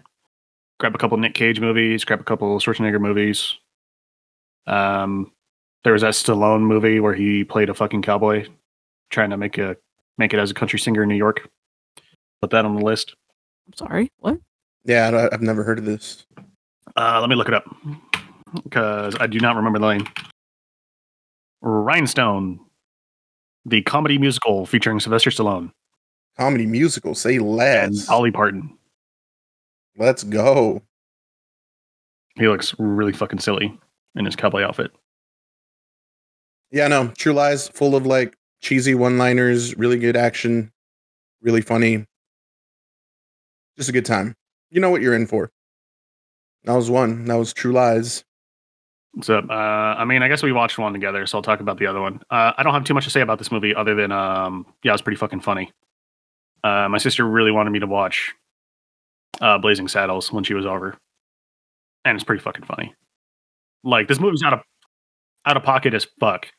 Like, I don't know how else to explain this other than do not show this to a fucking woke Zoomer. They'll melt. There's a whole lot of hard R's, buddy. Whole lot of jokes about racism. Is this the Gene Wilder one? Yes. I've seen clips of like because it's him and his partner is black. No, his black partner is the main character. Gene Wilder's partner. Oh, okay. I've just seen clips that were incredibly racist. Yeah, so I watched this movie while tired as fuck and kind of hammered, so I don't remember anybody's name. But basically, they're like trying to build a railway across the West or whatever, and they run into like a pit of like quicksand, so they have to go around. So this dude who's in charge of building. Hold up. I'm gonna backtrack here real quick. So I thought partners were like equal, but you said no, he's the partner. So is Gene Wilder like the deputy? Okay, the black guy's the sheriff. Okay, that makes more sense now. Because I was like, how is one person? I was gonna get there, Robert. Okay. I just didn't know. Okay, go on. So they're trying to build a railroad. They run into quicksand. So the guy who owns the railroad decides he wants to reroute it through this fucking town, but there's people there, and they're in the fucking way. So he basically comes up with a plan to run all these people out of town so he can build the railway through there. And his game plan is to basically just hire a bunch of his workers to be bandits and to go terrorize the fucking town. So they get the sheriff gets fucking killed. And then the town starts requesting a new sheriff, and the guy who runs the railroad is also like some kind of like a political figure. I don't know if he's like a governor or a mayor or some shit. Or like some kind of like secretary. But he gets the letter for a new sheriff, and he's like, all right, fuck it. I have this African-American worker I was going to hang because he hit one of my workers with a shovel for being racist. So Fair. I'm going to make him the sheriff. So that 1, they have an incompetent sheriff. 2, they'll hate him. 3, they'll probably kill him. And then we can just fucking run everybody out of the town anyway. So he lets the dude out of jail, and then the dude fucking rides into town. And yeah, he's not fucking welcome. Like, in fact, they had a welcoming ceremony planned for the fucking new sheriff. And he rides into town, and everybody just like, they had like a marching band that stops playing. Everybody just starts staring at him. They fucking try to roll up the fucking welcoming posters and banners and shit. And it's like, howdy, folks. And then they all just draw guns on him. And he doesn't know what to fucking do. So he just like draws his own gun and puts it up to his head, and he's like, I'll kill him. I swear I will. He's crazy. So he basically like takes himself hostage and walks himself into the fucking sheriff's office. But there's like there's a lot of dumbass bits in this movie. This movie is like barely a movie with a plot and more of just like bits. It's almost like Deadpool in that sense. And it's like ridiculously fucking self-aware. But overall, it was a really fucking funny movie. Plus, it has probably one of the most iconic lines out of any comedy movie ever. Let's hear it. Where the white women at? Like, I'm sure you fucking heard that line. But basically... Said that line. Yeah, well, they're a fucking... The secretary dude is, like, starting to hire people to, like, help fuck up the town. So he's, like, hiring, like, Mexican banditos. He's hiring fucking, like, convicts and shit. He's, like, hiring literal KKK members. At some point, like, literal Nazis in fucking 1941 Nazi outfits start showing up. And he starts hiring them. And then, like, Gene Wilder and the sheriff are trying to figure out how to, like, blend in and figure out what's going on. So, basically, Gene Wilder grabs the sheriff, and he's like, hey, guys, look what I found. And then the sheriff's like, where's the white women at? And then the KKK guys go chase after them, and then they beat the shit out of them and take their fucking outfits. So then they're wearing KKK outfits? Yes, they are wearing KKK outfits. Except, you know, homie's hands are obviously not white. I said, very silly movie. The modern point of comparison I legit have is Deadpool. Because sure, there's like an overall plot, but there's a lot of dumbass bits in this fucking movie. Kind of like some Buster Scruggs. Like, it's got that airplane vibe about it. Like, I would say it's way less serious than Buster Scruggs. Good movie. Go check it out. It's on Netflix. Hope you're cool with a couple hard R's or 2. We here at the Backlog do not endorse racism. Turns out it's fucking hilarious. Should that be the title? No. Because it was going to be... how about you don't? How about you don't put my name on this shit? All right. Stephanie, you watched the movie. Wait, should I go? Because you both have 2 more, right? We share one. Oh. I didn't put the one that we share. What the fuck, Robert? What the fuck? Because that shit's probably in my top 10. What the fuck? Because I knew you were going to put it. I talk about it when we did. All right, I'll talk about another one. Didn't you both talk about Tekken 8? But anyway. Yeah, but I put Tekken 8 in there because I literally have like 45 hours in it. Like I've been playing that. Like it's... Anyway. I finally watched Dumb Money. You know, the movie about the GameStop thing. No, I do not. Yeah, they made a movie about it. Paul Dano plays the guy. And it's really funny, actually. It's really interesting. It's nice because it shows both sides. So it shows like, you know, all the people on Reddit that were like buying and being idiots. I'm not going to say the R word, but you know, That is what everyone called themselves. Go ahead and drop the hard R. And but it also shows like the actual Wall Street people, and so there's a lot of interesting scenes like that I thought were really cool, because you'd have like at first, these guys, they weren't taking anyone serious. They were like, oh, okay, whatever.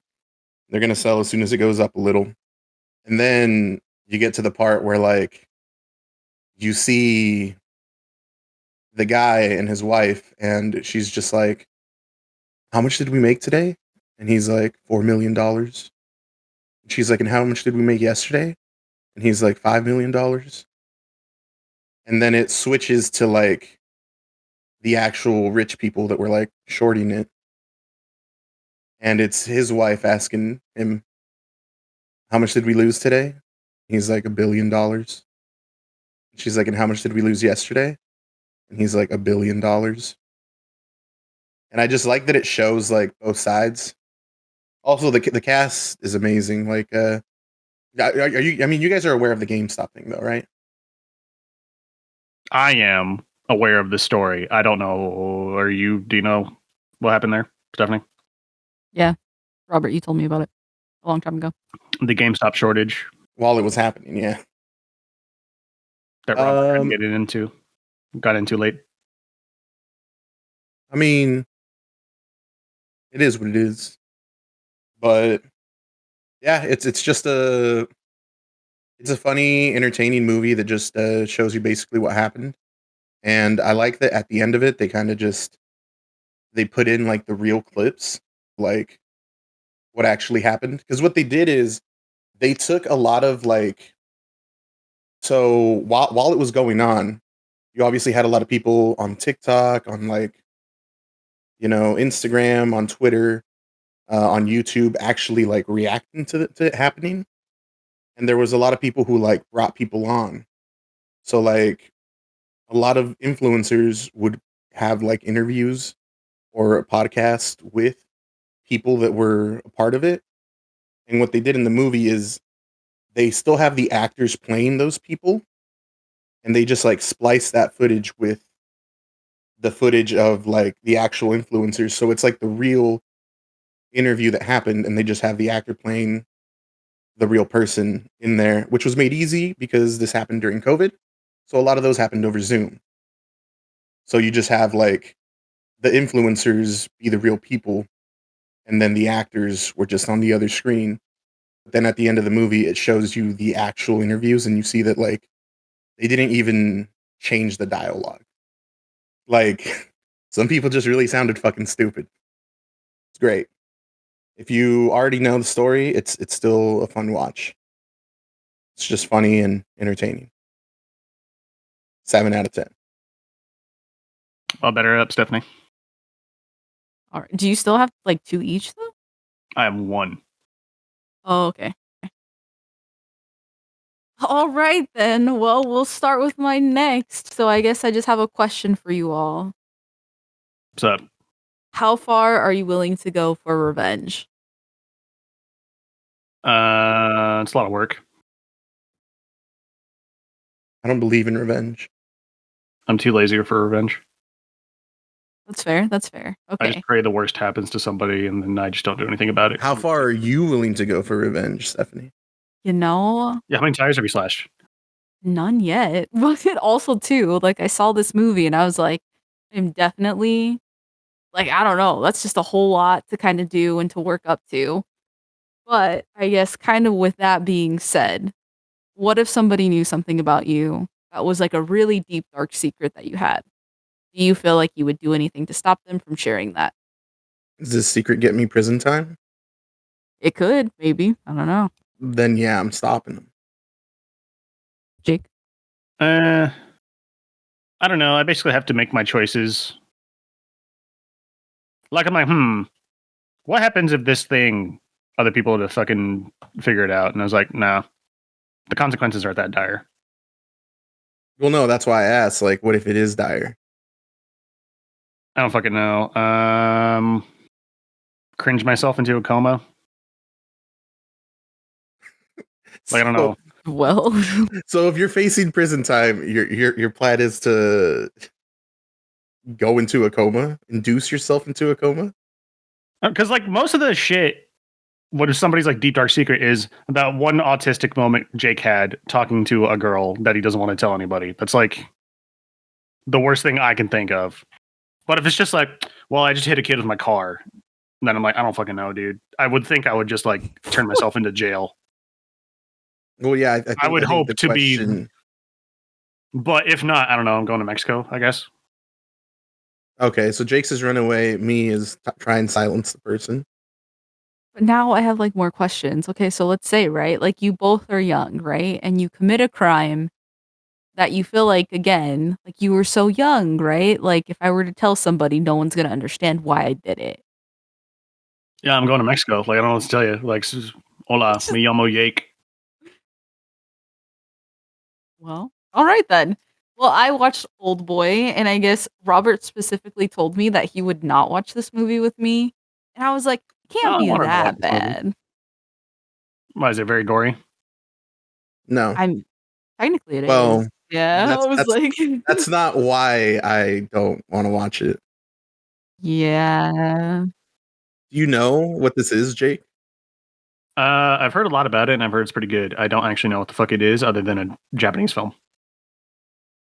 Well, then don't spoil it, Stephanie, but take us on a little journey. Well, it's not like you guys are ever going to watch it. Like, I'm going to watch it. What the fuck? That's the whole point of this podcast. Oh. Why didn't you invite me, motherfucker? I mean, I guess that's a good point. We could have all watched this, because then I'm pretty sure Robert wouldn't have said no, but without explaining too much, again, it is about revenge, and it's about like keeping your secrets as close to yourself as you can and willing to go to extreme lengths to take out the people that know your secret, to the point where you're torturing other people. I guess, what did this guy do? I mean, Robert knows. Well, I guess that's a major spoiler. I don't fucking know. I'm trying to think of something bad enough. I think that part should be fine. Like maybe he killed a guy. I don't know what the fuck. No, so okay, so I'll say this. He literally... So there's the main character. He ends up seeing something when he was younger, right? Just about 2 of his classmates. And he's like, I don't know what I just saw, but he ends up telling another person, right? Like another one of his classmates, like, oh, hey, I'm pretty sure like I saw this thing happen between our 2 classmates. And the other classmate's like, yo, I think you're like crazy for saying that. Like that could never happen.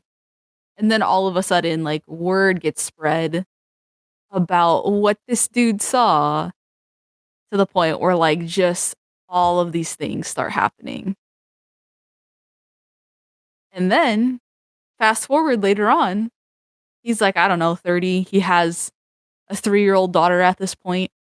He is drunk on his daughter's birthday, and he's just trying to get back to her. After, again, right, he had his escapades, and he ends up getting kidnapped. And so literally, like, he has a really good best friend. And, like, he basically, like, files a missing person report. You have no idea where this dude is. And so it, like, pans into the main character, right? And he's in this fucking room, which basically looks like a prison cell. But for, like, other countries' prisons, you know, not ours, because ours is, like, terrible. You know, we have really comfy jails in America. Is it a little inhumane? Most definitely, but it's all right. It's all right. We're here. And so you basically like just see him and how long he stays there. And he basically stays in this jail, right? Put that in quotation marks, for like almost 15 years. Or no, I think it's even longer than that, like almost 20 years. And you're just like, what the fuck is happening? And then basically the story like really starts from there. And there's just a whole lot of shit. Would I recommend this to a family watching this? Absolutely not. Sure would I recommend this? Huh? I'm pretty sure my dad saw this movie with my mom. My gosh. I don't think he let me watch it because I think I was like 8 or something. This is definitely not a movie for an 8-year-old. Most definitely. I would agree with that. Also, too, it is, you have to read it all. It's not, like, there's not an English subbed or whatever, or dubbed. Yeah, because the American version of this movie doesn't exist, so fuck off. Well, I was like, technically it does, but what I definitely suggest, like, watching this, I will also say this, too. like, I really wanted Robert to watch this movie just because, like, this came out in 2003, but they were doing things for, like, cinematography. Yeah, that was, like, amazing. They had, like, so many different fucking camera angles, and they also had, like, so many different things happening in the movie that you basically see now, where it's, like, a staple. So it's kind of just like, what the heck? Like, whoever came up with this movie was thinking about what movies are gonna look like in the future, and also too, was going to make it a movie that you would never forget for the rest of your life. So, An absolute cinematic masterpiece, huh? I mean, In a something like that. cinematic sense. In a cinematic sense. And I mean, the story, you'll never hear another one like it, so let me tell ya. But anyway, it just goes to show they're both basically the main character and the other dude, right, that's trying to protect his secret are continuing to basically, like, find one another and trying to make their lives worse. And so you're just like, all right, here we are. And then you don't realize how messed up everything is until, like, the very end, where everything is revealed. And you're like, Jesus. So, Well, now I want to watch this movie. Robert, do you why didn't have? you want to watch this movie? What the fuck? Why didn't you I invite me? mean, I'll watch it with you, Jake. Why wasn't I invited to this watch party? Because it wasn't a watch party. It was a. Stephanie's like, hey, you want to watch this movie? I was like, I thought this was the no. backlog boat, not the backlog dinghy. What the fuck? All right. We can watch it. You know what? Fuck it. You know what we'll do? We'll do a fucked up movie night, Jake, you and I. No. Stephanie also wants us to watch fucking Clockwork Orange, and I haven't seen that. So we'll just bust out Clockwork Orange and dude. fucking Old Boy in one go. Well, see, my patience for this shit isn't very high. Like, I saw Funny Games on Halloween because I thought it was like a horror movie, and it literally ruined my whole Halloween. I think Stephanie and I watched Funny Games on like the 4th of July. And It ruined your 4th of July. yeah, I mean, it killed the vibes. Yeah, and after you watch this movie, Jake, like, you're gonna be like, what in the literal, like, you're gonna think back about all the things that I said, like, all the positives, and you're gonna be like, I have no idea how the fuck she got that. You're like, but wait, and then you're gonna be like, no, this is just. No, I think Jake will be able to appreciate the cinematography too. Like this movie is talked about to this day for a reason. Like, dude, but I guess also too, so would not recommend. Honestly, for kids at all, like, I would be like, hey, when you're 18, most definitely watch this movie if you want to. But of course, right, that probably won't happen. There's a lot of nudity, there is sex, there is, what's it called? Like, use of illicit drugs, I'm pretty sure. There are also inappropriate relationships, X, Y, and Z. Like, there is just so Stephanie, you much. sound like a fucking square telling kids not to see this R-rated movie. I mean, This is it R-rated? I think it might be. This movie, I feel like if I had watched it when I was 18, would be it would be a completely different experience than watching it now. And I don't know if I would have wanted me to have been influenced in any way by this movie. Just watch it with Aiden. Hell no. Yeah, that would be pretty wild. But I guess also too, yeah. Well, Would I I can't wait watch for this movie again? I was gonna say, can't wait for this to end up on your top 10, so we can all just watch it and then do a spoiler talk. I think it would be really interesting if we talked about the spoiler talk. But I guess I'll say this: would I watch this movie again? Probably not. Like, it would not be something that I'd be like, oh yeah, let's casually watch this on like a Sunday afternoon. I do that with American Psycho. I think the movie's pretty good. Two different vibes, bro. I can't wait until you guys watch it. Like, when you watch it, you both like need to just let me know as soon as you can. We will. All right. That's Old Boy. Jake.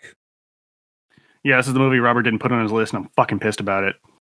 Because I knew you were gonna put it on there, bro. This Like, it movie's wasn't so like good. I made my sister watch it when she came over, bro. I watched this shit twice. it's a really funny movie. This movie's really fucking funny. So, there's this movie on Hulu, and I guess Amazon Prime, called Dinner in America. And it's about this degenerate punk rocker dude and this weird relationship he has with this very autistic girl and their weird kind of dynamic. And there's a lot of details you catch about this movie too upon rewatch. Like, it's not clear that this movie takes place in the 90s, but like upon rewatch, it's fucking obvious. Like, there's no fucking cell phones. Everybody has a fucking, or is using cassette tapes and Walkmans and fucking Polaroids and shit. And you're like, oh, this shit takes place in the 90s. The words people are using, nobody really understands that she's fucking autistic because it's the 90s. But yeah, it's a weird little romantic comedy that I kind of wasn't expecting it to be. And it's incredibly wholesome and incredibly fucking funny. Like, there are so many fucking jokes in this movie. And like so much fucking like physical humor in it. Like the toxic punk rock dude, just like his like cadence and mannerisms are just fucking funny to watch. Like, he literally can't walk like a normal person. He walks like he's fucking pissed, like he's on a mission and he's on his way to whoop someone's ass. But like, I don't really know how to describe this shit. You want to help me out here, Rob? Because it's very hard to go in without spoiler shit. Yeah, without spoilers, it's a story of two people who aren't your typical normal human beings. Yeah, I guess that's fair. It's like a story about a couple of outcasts confiding in each other, is a good way to put it. And you slowly realize that these two are kind of perfect for each other. And the way they get there is really wholesome. And it just, it's nice to see how they, because at first it might seem like, oh, maybe they won't click well. Maybe they won't they're not perfect puzzle pieces. But then you see them both stand up for each other, and it's done in hilarious ways, sometimes touching ways. But it's just kind of like if you've watched things like Nick and Nora's Infinite Playlist or whatever, it's that kind of vibe. It's a movie about the relationship of two people who are weird. Despite this movie being absolutely fucking disgusting at times, it is kind of a wholesome, cozy movie. Like, it's very weird. This movie is weird as fuck. This is like, score to this movie is kind of amazing. It's like this weird, aggressive drum and bass techno score. And then all the licensed music they use on top of it is really fucking good. The movie opens up with like vomit and weird chicken steak dinner finger fucking. Yeah, I was just gonna show my sister and Kai the beginning where she's like fucking the food on her fucking plate. Well, I skipped over that part. and Jocelyn's like, "Why are you skipping that? Why are you skipping that?" And I was like, "Because we're at the table and there's everyone around here." And I was like, "It's literally just her fingering some roast beef." And Jocelyn's like, "I want to see that." I know, like, there's a very fucking clear theme about dinner in America. Like, everybody's just constantly fucking eating food. And it's usually pretty disgusting, not gonna lie. Like, the main protagonist, I guess, like the punk rock dude, literally, he can't walk like a normal person. He can't eat like a normal person. He's literally like a fucking goblin. Like, when he's eating food, he's like hunched over it like it's his fucking last meal. And he's like aggressively holding his fork. And his like face is like weird, like disgustingly close to the plate. And he's like constantly chewing with his fucking mouth open, constantly talking while eating. And it's just kind of gross. Like, there's vomit, there's gross food, there's dead shit, there's very disgusting things that happen in this movie, but it's all pretty fucking funny. So if you're in the mood for a disgusting but cozy little rom-com, I cannot recommend this movie enough. And another disclaimer, like Jake's other movie, this also features the hard R. Different kind of hard R. Oh wait, no, Oh. I'm wrong. I'm absolutely No. wrong. It's got both of them. Yeah, I was like, no, What? it definitely has a hard R. I forgot because that's one of my favorite fucking jokes in the movie, and it's not even a joke. It's just fucking random racism out of nowhere. Jake just likes racism. I don't know why it was so fucking funny to me, because like my sister literally, like, she was just dead silent, and then she did a double take, and she's like, did you just say what I think you said? And I was like, yeah. And then she's like, bro. But no, the punk rock guy is so fucking punk rock that he's toxic. Like, it's literally bad for him and the people around him. Like, this motherfucker is on a path of self-destruction that is incredibly funny to watch, but you can't help rooting for him. And the other girl, I mean, she's just struggling, bro. Like, it's the 90s. People basically just tell her that she's slow, but they don't really know how to deal with her or talk to her or help her out. And there's just like a lot of fucking cartoon villains in this fucking movie. Like the fucking bullies on the bus and their fucking girlfriends. The fucking family of the chick that was fucking that roast beef. Like the fucking music promoter guy. Like there's a lot of cartoon characters. Like this almost feels like a live action cartoon in some spots. But it's very cute. The soundtrack's very good.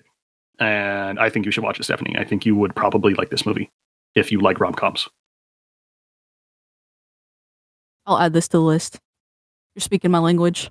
But it's only like an hour and 30 minutes. It's not a long movie. Yeah, it was a short movie. It was just a short, good time. Yep, I said, despite it being absolutely fucking disgusting at times, it was a cute little movie. It's like got this weird dichotomy going on.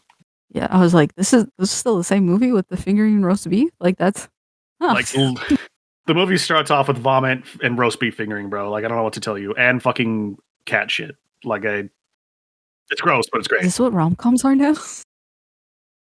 It's more of a coming of age rom-com than a like meet cute rom-com. Yeah, it's more like a meat disgusting. But all right. I mean, if we're talking about movies that might make our top 10, I'm mad. Why? I'm fucking upset. Why? Because I watched a movie that is a cult fucking classic. Everyone and their mom has seen it. It's supposed to be good because it's that one. And I went in going like, well, I'm just gonna burn an hour, 2 hours and a half right here. I think it's 2 hours. I was like, I'm just gonna watch it and then I won't think it's all that and I'll say it's overrated and that'll be that. I watched one of the greatest horror movies of all time. I watched Jaws.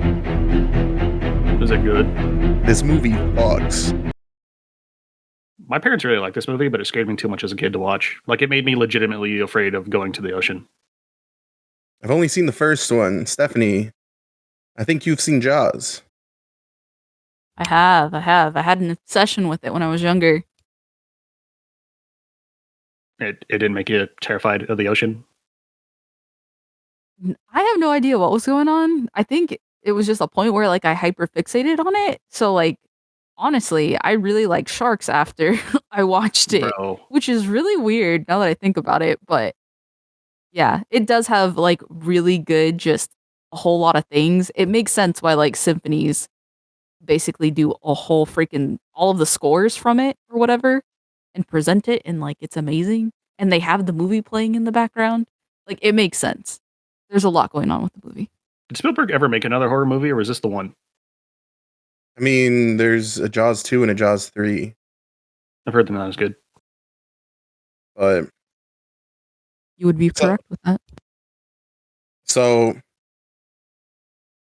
I'm also mad that like I didn't get to experience this for the first time because that score is iconic and everyone's heard it, but I can't imagine seeing it for the first time and hearing it for the first time in that movie.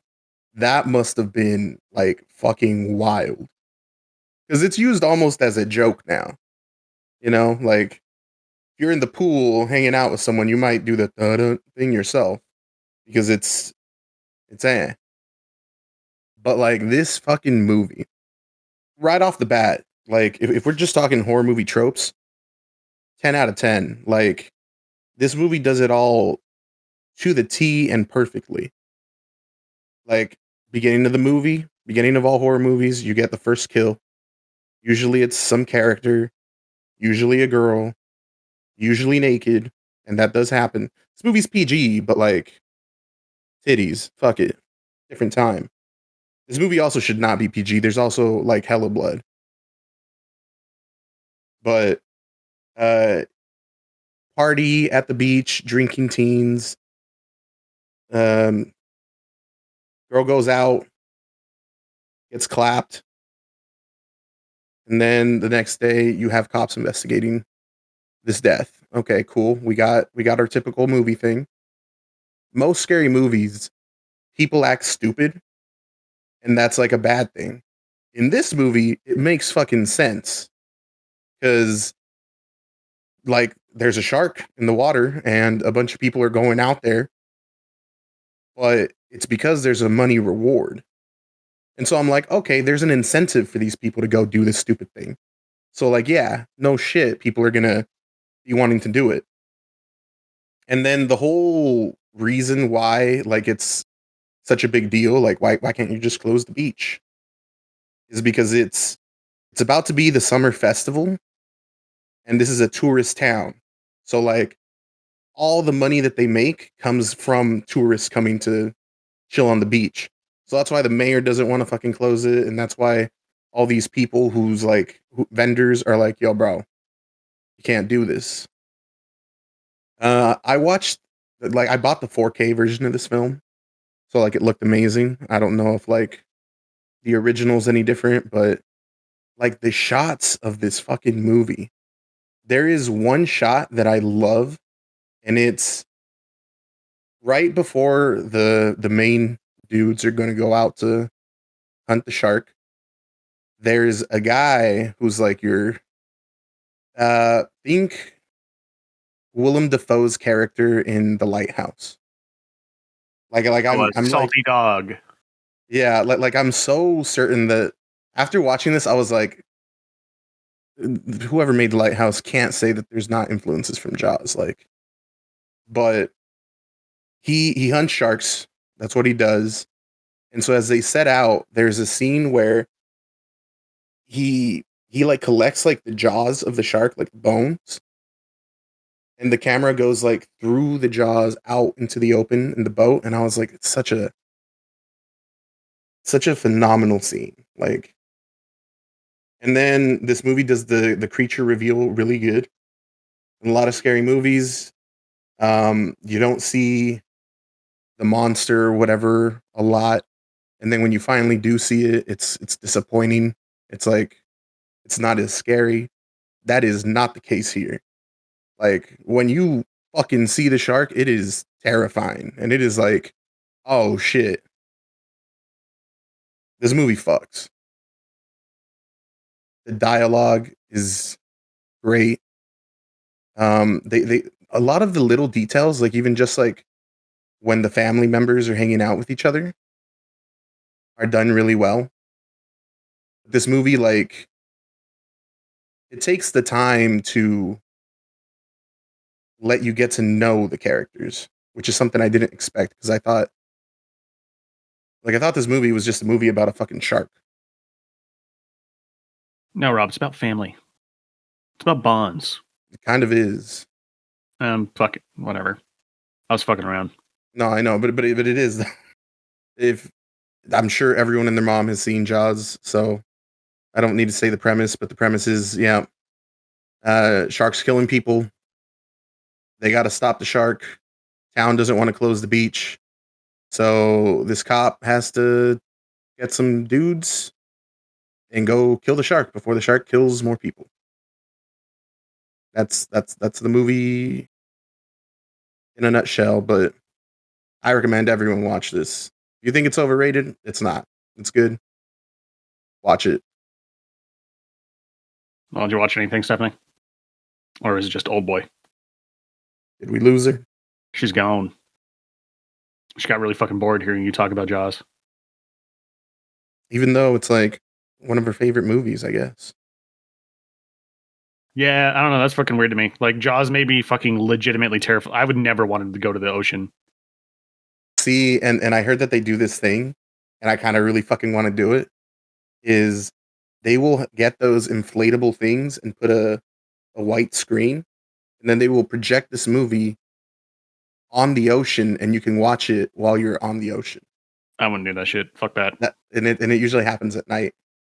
Like, that sounds cool as fuck. I'd rather just hang out in the pool with all the fucking piss at your fucking local swimming spot than fucking go to the ocean. Yeah, but in the ocean, it's like scary because like there's probably not a shark there, but there could be. Robert.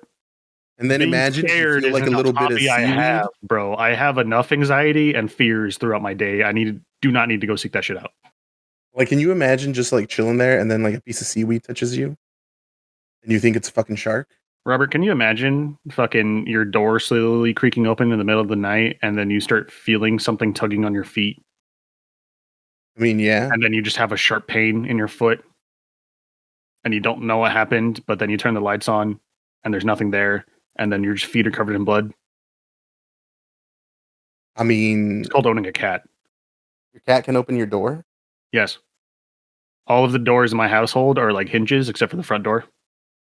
So he literally just has to jump and put all of his weight on the door knob and it'll just open. Well, I also don't like your cat. Like, I like him, but I don't like him. I like your cat. He's cute, but what a bitch. Sorry, I had a call from a client come in. I guess that's Jaws. Sound real stoked about it. I mean, it's really fucking good. Like, I 100% recommend watch it. Not too scary. So I guess it's TV show time. And Stephanie, since you just got back, why don't you kick it off? Oh, whoa. Well, I guess also too, how many does everybody have? You have 3, had 4, so you brought it down to 3. I have 2 and Jake's got 3, so it's your turn. Then. All right, sounds good. I didn't finish the other one, that's why I took it. But okay. So, well, wait, is this one also on yours? No, I didn't put it on mine. You didn't put it on yours? Okay, then what? Because I knew you were going to talk about it. Oh my god. I know this fucking guy. I know. Wow. Okay. So I ended up watching the Vince Staples show. I have no idea who that is. That's a first statement. Is he like a rapper? I don't have any reference for like most modern pop culture. I'm gonna be honest. I don't think I would have really known who he was either until he came up with like this huge song, I guess, right? It was really popular. It was on the radio. And I guess some mom kind of got really mad and she posted like it was Facebook Live, I think, like reading the lyrics of his song that was on the radio and basically saying like, I can't believe we're letting our kids listen to this. And she for real like goes through the whole thing to the point where like people put the like music in the background of her like saying it, so it sounds like she's rapping to the song. So it was like I guess a pretty big deal at the time. That came out like I think 3 or 4 years ago. I think maybe. Yeah, you remember that Atlanta episode, Jake? Yeah, that narrows it down. The one where they do that, where there's a white woman on Instagram or whatever, and she's mad about a song. Like, that's what Donald Glover was referencing. I'm not gonna lie, I do not remember that bit. That's totally okay, but that's where I guess it kind of comes from, or where he is from. I mean, he was making music before then, like, and he was in a movie before. I get that, like, you guys didn't know who he was, but and it's even a bit on the show. Who's Vince Staples? But is it like a sketch comedy show? Like what is the Vince Staples show? I was about to say, Robert said this with just so much like strength. Maybe you should also kind of talk about this, Robert. Well, no. I was just saying who like I was saying he was someone before that thing went viral. Like his song was literally on the radio. I was gonna say that. I was like, the song was on the radio. but yeah, carry on. And the way I understood it, like basically what you just said, Jake, yeah, but also it's kind of like really reminiscent of Atlanta. There's just like a bunch of random shit that happens throughout the whole show where I'm like, I don't really understand like how this is related. And also too, like none of the episodes, like I feel like you can watch like the third episode, then you can watch like the fifth episode, and then you could watch like the first episode, and like it wouldn't, like nothing would change. There's not a consistent storyline throughout it. It's literally just about. But is there like a narrative? Like, are they playing characters or are they just like themselves? I think they're playing characters. I feel like this isn't Vince Staples, but I have no idea. Robert, would you say that I'm like hitting this on the head, or do you think that I'm like completely off base since you're like in love with this man? It's basically like Dave, like similar to Atlanta. It's his life as a rapper with a little bit of, surrealism, but A whole lot of surrealism. it's more comedy based than Atlanta is, while still tackling some heavy topics at times and showing basically like, yo, this is my experience trying to do stuff as a rapper. Yeah, I guess that's a good point. He is himself. He has Vince Staples. I guess here's an example, Jake. So like in one of the episodes, like Vince Staples does go to the bank and they basically tell him like no, even though he is a rapper, right? And he does have like technically net worth, they're not going to give him a loan. And then all of a sudden, a bank robbery happens where Vince Staples just happens to know who the bank robbers are. And it becomes like this whole thing on how Vince Staples is going to make it to where he can get basically money, but also too, there is like all of this other stuff that happens through this. And so I'm guessing in real life, probably Vince Staples couldn't get a loan from a bank. Then also too, right, adding in all of the surrealism on top of all the other things that were happening. Okay. It's just like what, 5 or 6 episodes? They're Just 5 episodes. 23-minute episodes. So yeah. So it's on Netflix. It's not like a huge commitment. And there are some really fucking funny parts. Like still things that I would quote to this day, like, oh my goodness, but it is a good time, at least. And also too, I wouldn't say it's too similar to Atlanta, because I feel like for one, there was a storyline, but also two, there would be elements of other things going on. Like I said, to me, when I watched it, I didn't really see it as a storyline at all. But again, that's just my opinion, how I saw it. So Vince Staples can come for me, I guess. I don't know. Stephanie said you're a shit writer, Vince Staples. Sorry, you can't write a narrative, bud. Oh, I'm not saying that, but Donald Glover helped him. So he needed more help. But I'm just kidding. No, I just think they're friends, and he was like, hey, yo, you've done this. You've made a show that's incredibly popular. Can you give me some pointers or something? I don't know. It's a show that exists because Atlanta exists, but it's doing its own thing while existing after Atlanta. So, of course, it's going to be compared to Atlanta. Noted. Yeah, pretty good time. Pretty funny. I just realized, is it really just like Dave, Vince Staples, and like Donald Glover? But I wouldn't even necessarily say that that's Donald Glover's story either. So is there really like no other ones that are like kind of the similar premise but through like different cultures? Well, I mean, there's a bunch of like shows like that, but I think that like the reason that Atlanta is so big and something like the Vince Staples show stands out is because they're themselves, like obviously Donald Glover it's not a show about him, but it's a lot of his experiences, and he is a rapper. And then Vince Staples is a rapper, and he's kind of like, this could be a glimpse at my life, but it could not be. Whereas other shows in the past that do it are usually like dramas. Like Empire, I don't know what it's about. 50 Cent's show, I don't remember what it's called. Got like Book of Power or whatever. Empire is like also very different. It's a family drama. I was gonna So say, you get to isn't see. it like basically a black-based soap opera? So it's like This Is Us, except all of the characters are African American or black. Okay, no, but what I mean is like what separates those are that like They're different they're genres for one. they're playing characters too. Like it's not like based on or I don't know. I haven't seen Empire. Maybe it is based on his life. There is no real person in Empire. There's no real person in Atlanta either.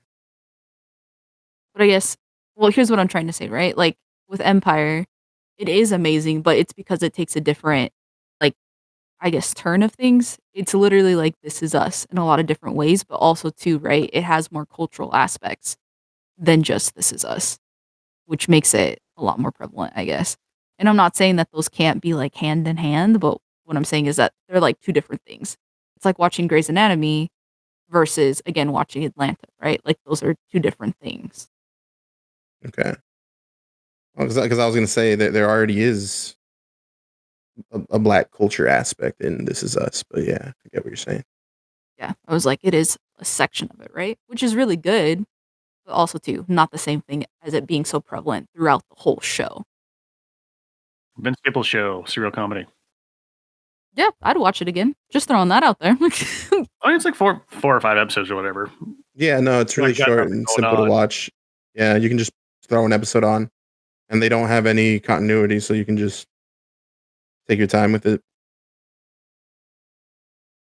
Most definitely. So take us away, whoever wants to go next.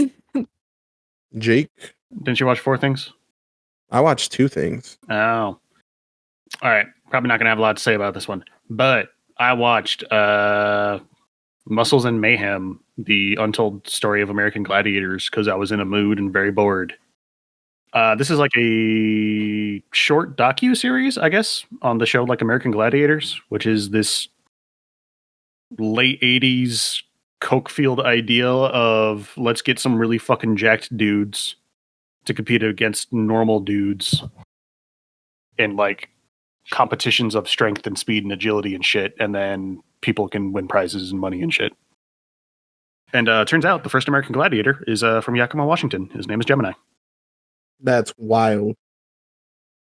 But yeah, it's basically like them describing their experience on the show and how unsafe this whole fucking deal was. Like, they basically signed waivers that said if they got hurt, they could just go fuck themselves. Because this is like their big shot at TV. So a lot of them took this opportunity. Can you do that as a TV show still in this day? I don't think you can do it anymore. But like, So there's wild. like, they would get like athletes and shit. So they got like a couple of like Olympians and bodybuilders and shit. Because they were basically just looking for people with the fucking jacked 80s action hero vibe. But yeah, like there's this lady that they were basically doing like sumo wrestling, except it's on top of this raised platform. And she like got pushed off the platform and stepped wrong and then blew her fucking knee. And then she was just fucked. She got nothing for it. And they all also got paid like absolute dog shit. Well, I mean, so this Gemini guy that won in Yakima, or from Yakima, did he blow up? Did it help him since he won the first one? There was one lady. Well, they were contestants. So the way it worked is if you were the bodybuilder or if you were a gladiator, normal people would come on and try to beat you in these games. And then the gladiators basically every single fucking day for like 8 hours a day would be fighting these contestants in these various games. So even though the gladiators were juiced and jacked, like they're fucking tired and fatigued because they're doing this shit all fucking day. Fighting people who only have to do this shit for like an hour. So they have like the fucking, it's like a stick, but it's got pillows on the end of each end of it. Oh, the bop 'em thing. Yeah, and they're like on a raised platform. There's another one where like the gladiator is trying to shoot like a tennis ball cannon at the fucking contestants, and they need to basically run through this fucking no man's land without getting that hit. would hurt. I'm assuming would hurt like a motherfucker. There's like this football one where like the contestant has to like run from one end of a football field to the other without getting fucking stopped or tackled by the fucking gladiator. So all these wild ass games. And the first season was some rinky dink bullshit where there was basically almost no safety precautions. Fucking all the games looked whack as fuck. Like shit was basically being held together with toothpicks. But as the show got rolling, they had like good presentation, good cinematography. Like it wasn't one of the first shows to implement GoPros, but they basically strapped cameras to the gladiators' heads so you could see what they see. Like there was another one of the games that was like you need to climb up a rock wall and the gladiators, you get like a couple seconds head start and the gladiators have to chase after you and pull you off the rock wall. Like these games look wild and dangerous as fuck. But yeah, it's basically about the like gladiators themselves and their experiences on the show and how they kind of felt like they had like a weird found family on the show. Like one of the contestants, she was like openly gay, and I guess like she could be openly gay around the other gladiators and it was chill. But then all the producers were like, nah, bro, you gotta fucking knock that shit off around here, bro. Yeah, when was this? It was like late 80s, early 90s. Oh shit, yeah. But I mean, I think most, if not all, the gladiators are still alive. So a lot of them got absolutely fucked on the show. Like I think they basically had like the crew of gladiators for the first 3 seasons. And then they saw these merchandising rights that they got no royalties on. Like there was like cereals and fucking toys and fucking t-shirts and fucking video games. And they didn't see any of that money. There sure was. And then they're like, the like most popular gladiators basically were like, hey, we want royalties for this shit. We're not really getting paid that well. If we get hurt, we're absolutely fucked, and kicked off the show. Like people know us, we're famous, we should be getting some of these royalties, and then they just got absolutely fucking shit canned. Sucks. Yeah, pretty much. Was this a YouTube thing? Was it on Netflix? No, it's a little Netflix docuseries. But I guess like they're weirdly popular again because of TikTok. Like I guess they all still kind of hang out or whatever, and one of them, the lady, I believe her name was Ice. She like has a podcast and is like very social media savvy. So like, I guess she helped bring them back into the starlight a little bit in 2024. Okay. But it is a very interesting little series about like television production in the fucking late 80s, early 90s. And how there was basically no fucking rules for anything. Plus, I guess they kind of were trendsetters. Like, I don't know if we would have Wipeout or fucking, I don't know, American Ninja Warrior or those type of like obstacle course shows if it wasn't for American Gladiators. I think it was kind of like a one of a kind thing at the time. Yeah, so it just blew up. Everyone was like, oh wow, this is crazy. Yeah, and most of them are still pretty fucking jacked. Like, all the people that didn't get hurt are still pretty fucking ripped and in shape. And it's, like, kind of funny to hear, like, how a lot of these contestants end up. Some of them got absolutely fucked. Like, there's one dude that just got fucking... I think he got concussed and, like, tore a ligament in his knee. He just got absolutely fucked. There's multiple people that blew their fucking knees on the show. They got fucked. But, like... I don't know, one of the fucking contestants, like, she has an OnlyFans and is apparently making fucking bank selling feet pics because she's like fucking 6'5" or something. I said one of the other gladiators has a successful fucking podcast. Gemini, I think he's a personal trainer. I don't know if he's still a personal trainer in Yakima, but I guess that's where he ended up. That'd be wild. One of the other dudes, I guess, is like fucking... I guess he works for like a chain of gyms as like some kind of management position. So I guess like they ended up in good spots after the show, but they basically had a lot of love for each other and looked out for each other and cared about each other. But the producers and executives on the show, it didn't seem like they give a fuck about the gladiators whatsoever. And yet the kids are all right. A lot of them had drug problems because, they're popping painkillers because they're doing this shit for fucking all day, every day. Like, you have to keep fucking lifting weights to stay jacked, so you're sore all the fucking time. And then you got to go to work, which is literally fucking tackling somebody for like fucking 10 fucking hours. And then they just party all night because they're fucking young and in fucking Hollywood. And hot as fuck. Like, goddamn, everybody on this fucking show looks like a bunch of Greek gods. And it's the 80s and 90s, yeah. But yeah, go check it out if you're interested. I don't think anybody really made it big after the show. I guess one of the contestants had like a TV show that was mildly popular, but that was about it.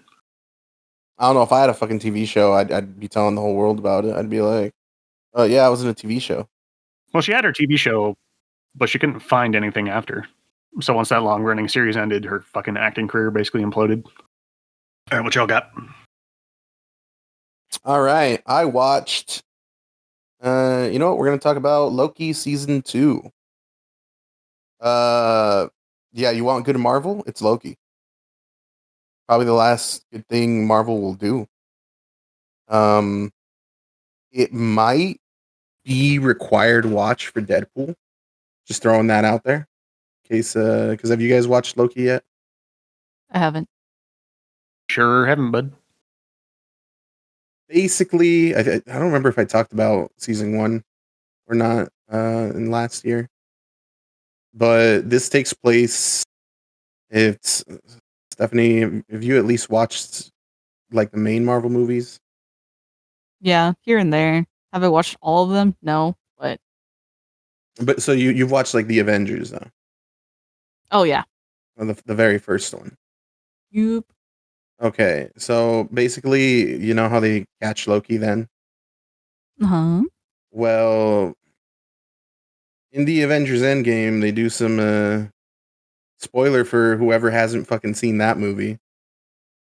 They do some time travel bullshit, and when they do that, that Loki from that first Avengers movie that had just gotten caught is able to get that cube, and he poofs and disappears. He escapes.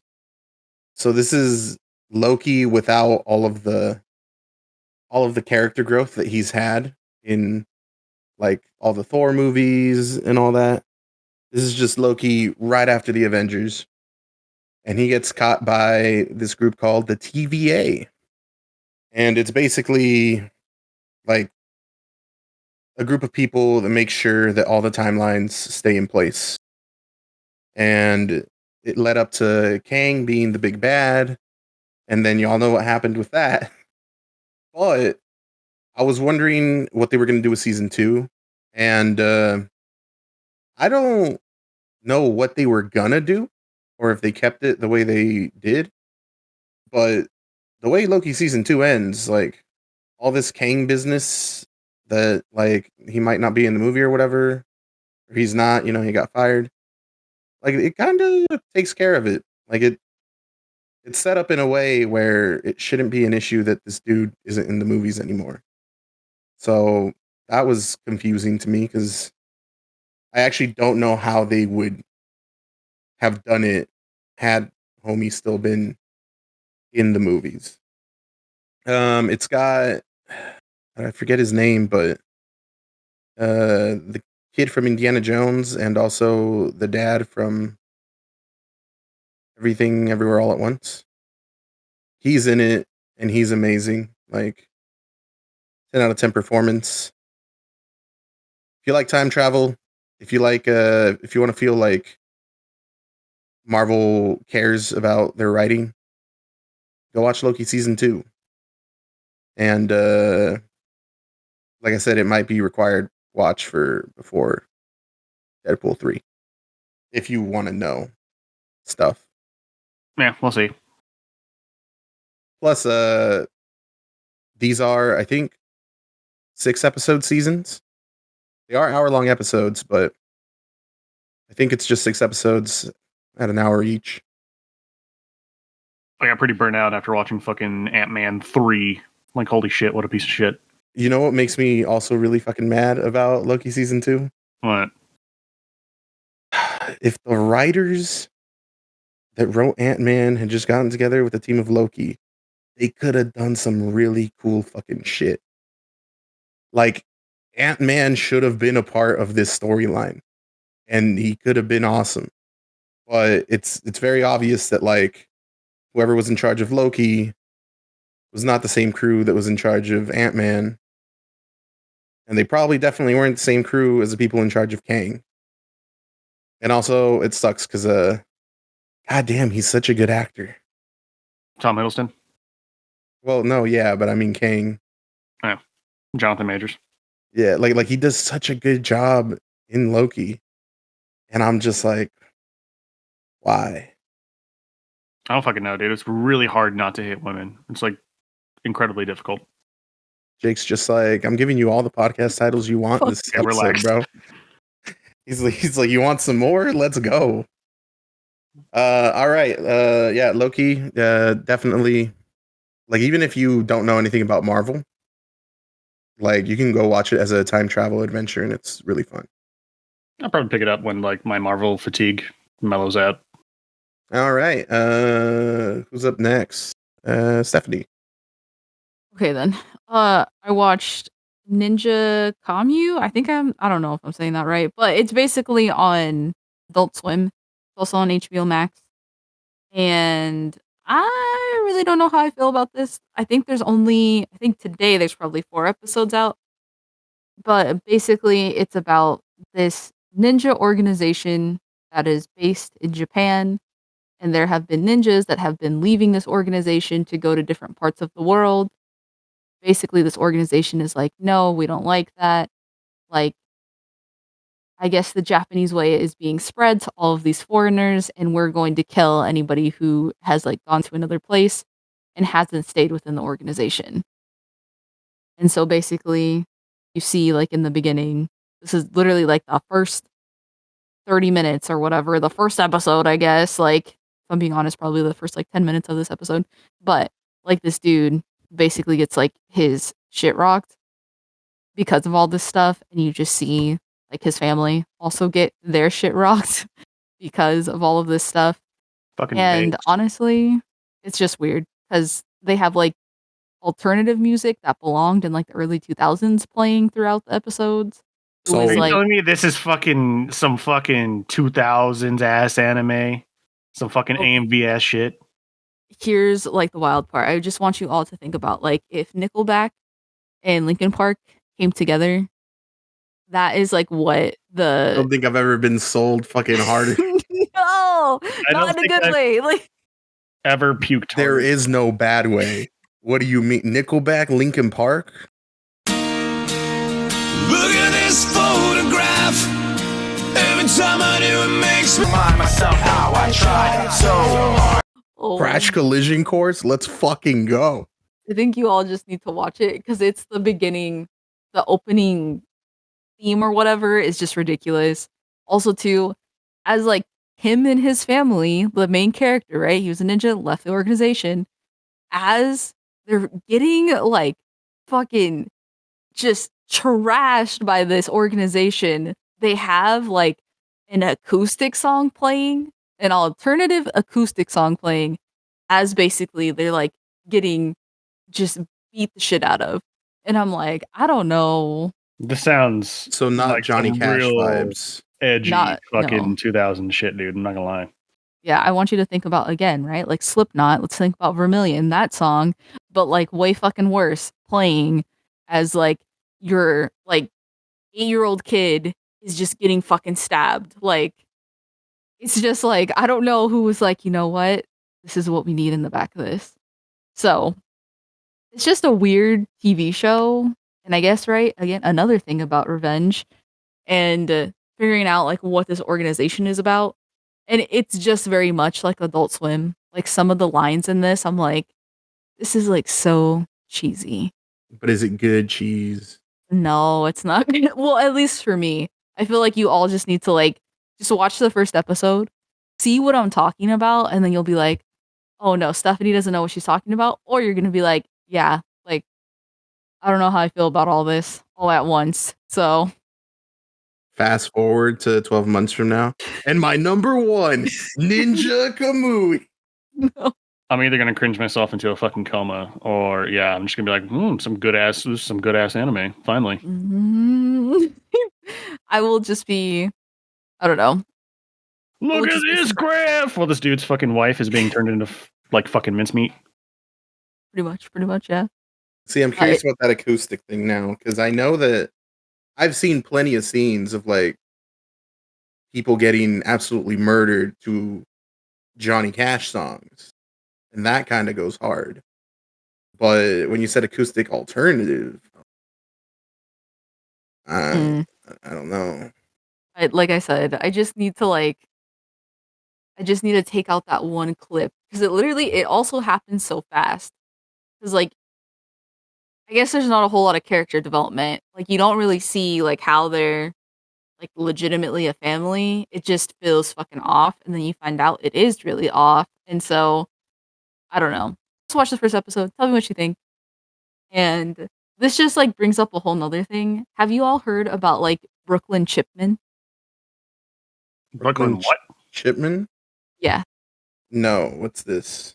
Okay, so I know this is a stretch, but just hear me out, okay? So Brooklyn Chipman is a white girl, right? And so of course, right, it's no surprise that she's a white girl or anything like that.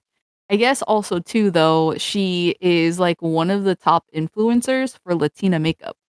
Nice. So her picture will come up dressed as a Latina. So I mean, like literally, this girl's blonde. She dyed her hair and she did all of the makeup, right?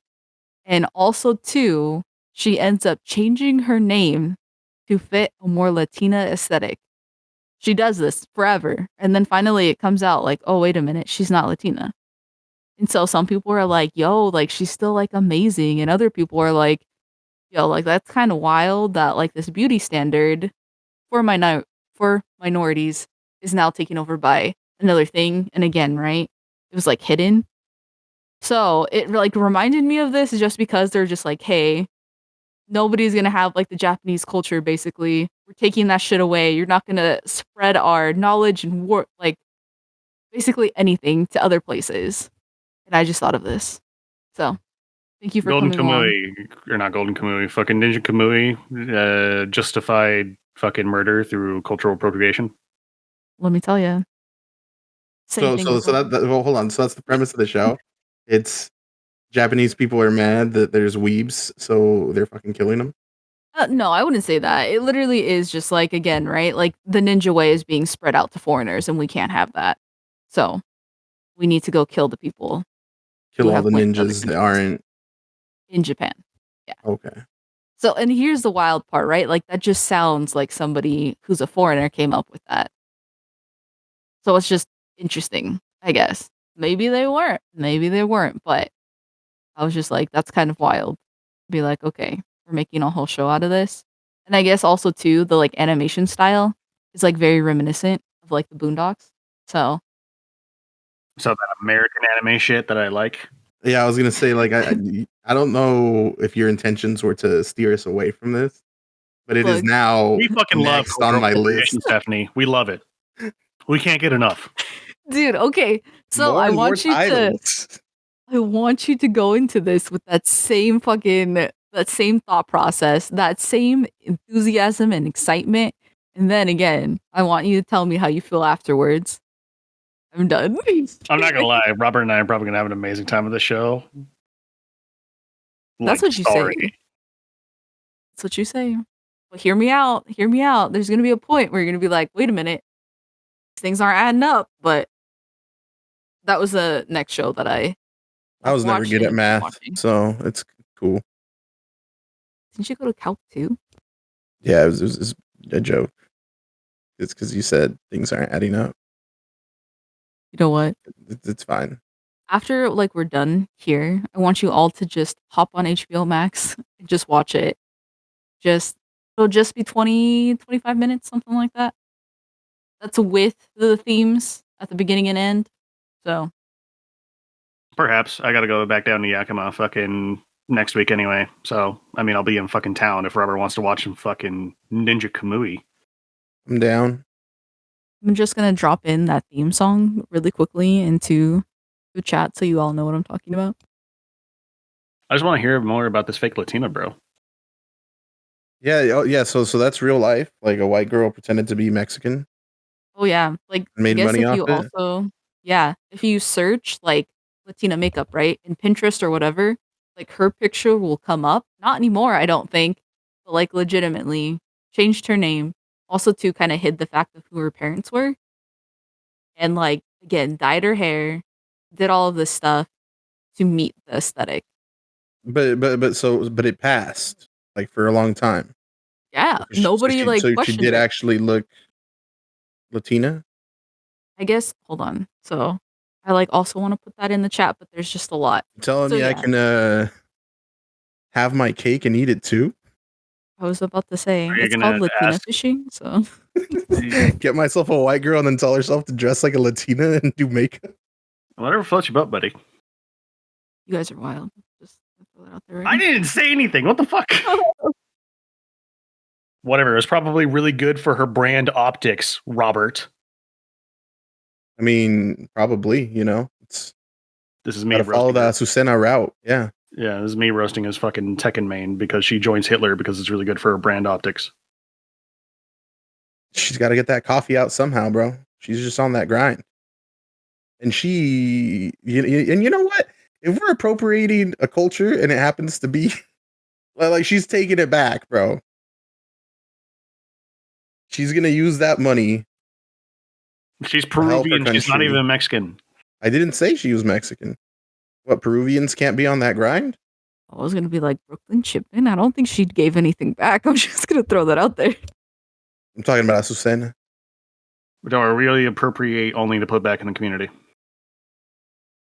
I 1000% fuck with this. Yeah, this looks like some dumbass fucking. I would say this is almost a parody, but it's too sincere to be a parody.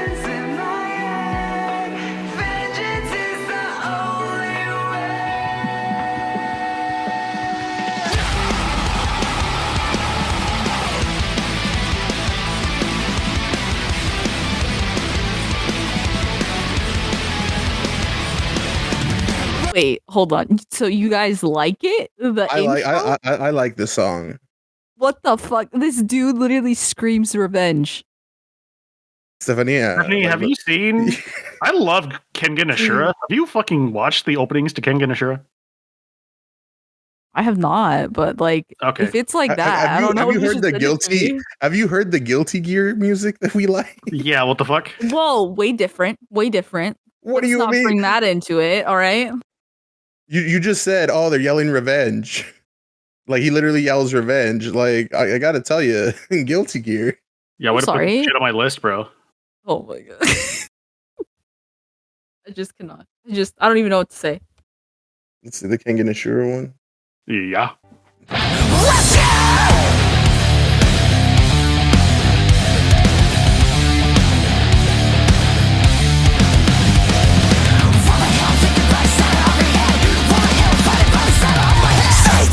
Okay, so I want you to play both of those songs. Those are way fucking different. I'm saying similar fucking edgy fucking 2000s vibe. One is clearly better. I don't know, I'm kind of fucking with Ninja Kamui. Yeah, I was gonna say. I'll to get pumped with that song. Bro, I'm adding this to my workout playlist. My god.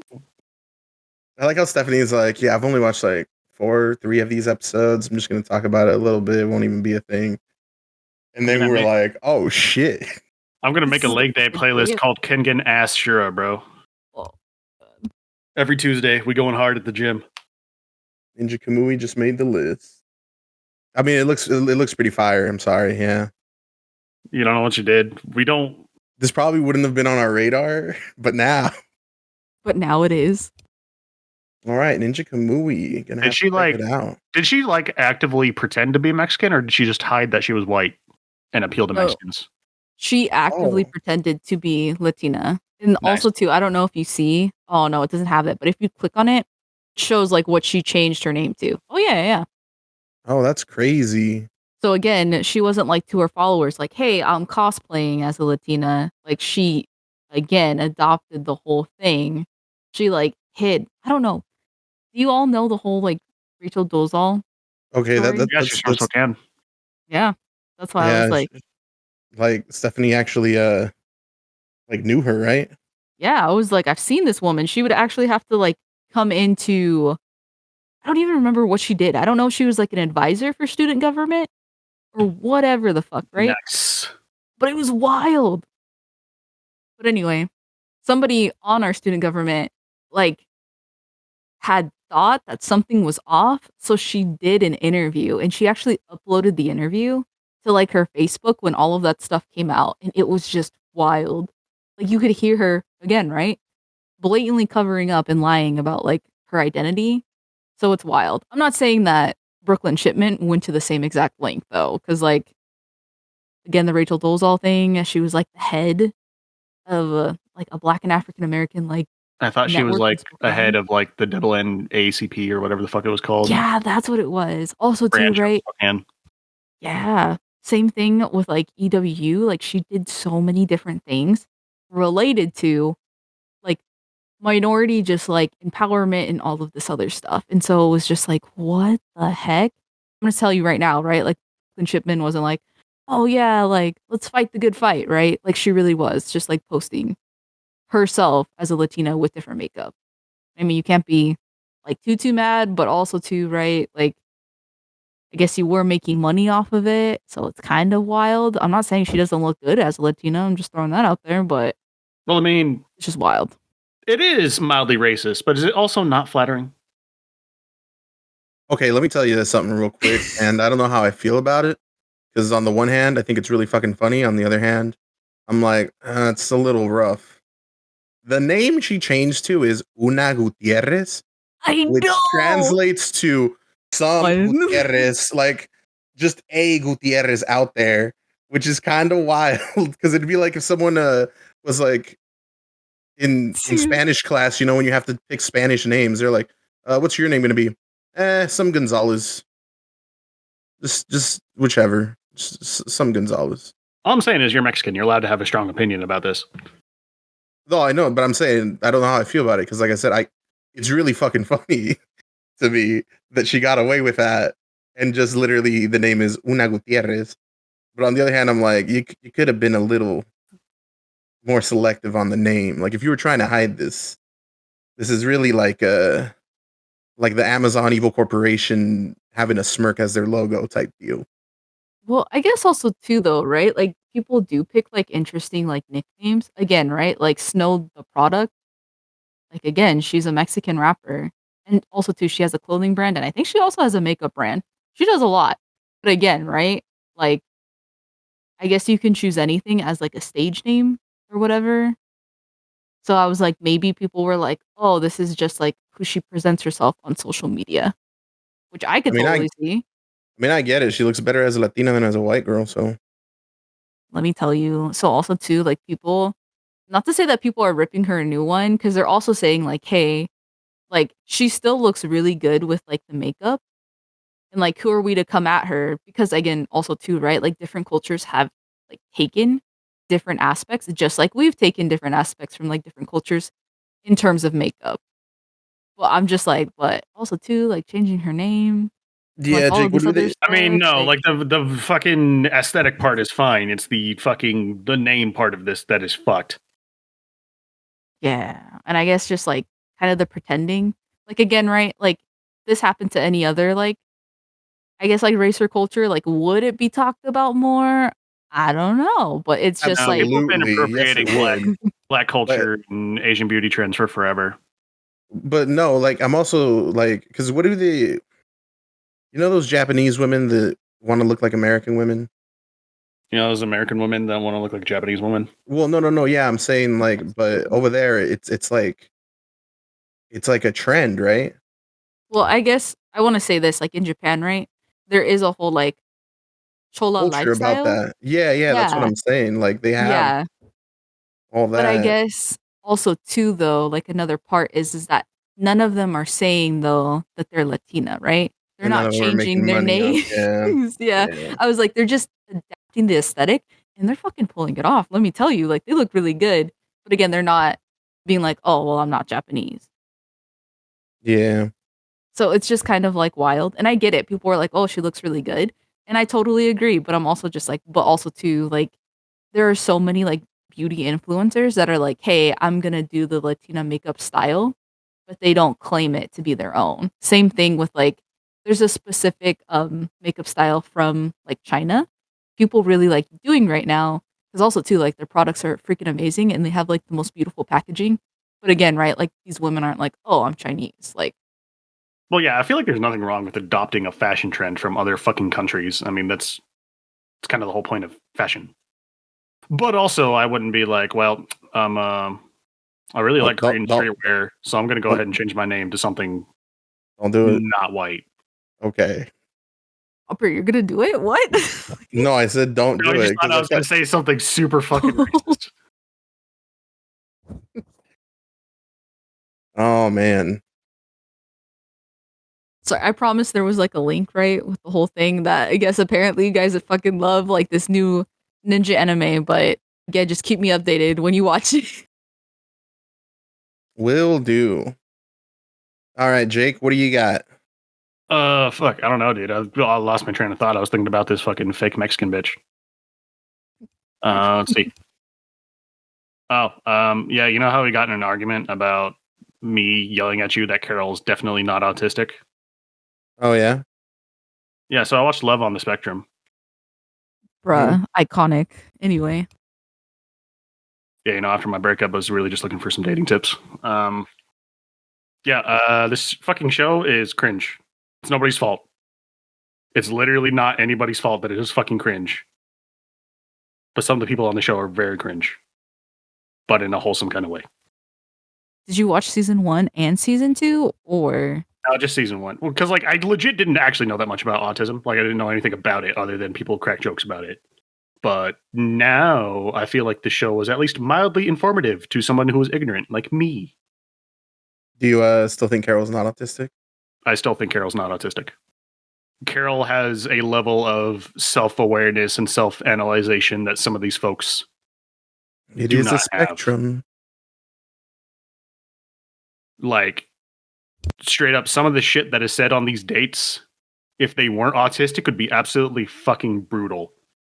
Like, there's this girl named Abigail, and she's on a date with this dude. And then, like, their date, they go to the zoo or whatever, they have a good time.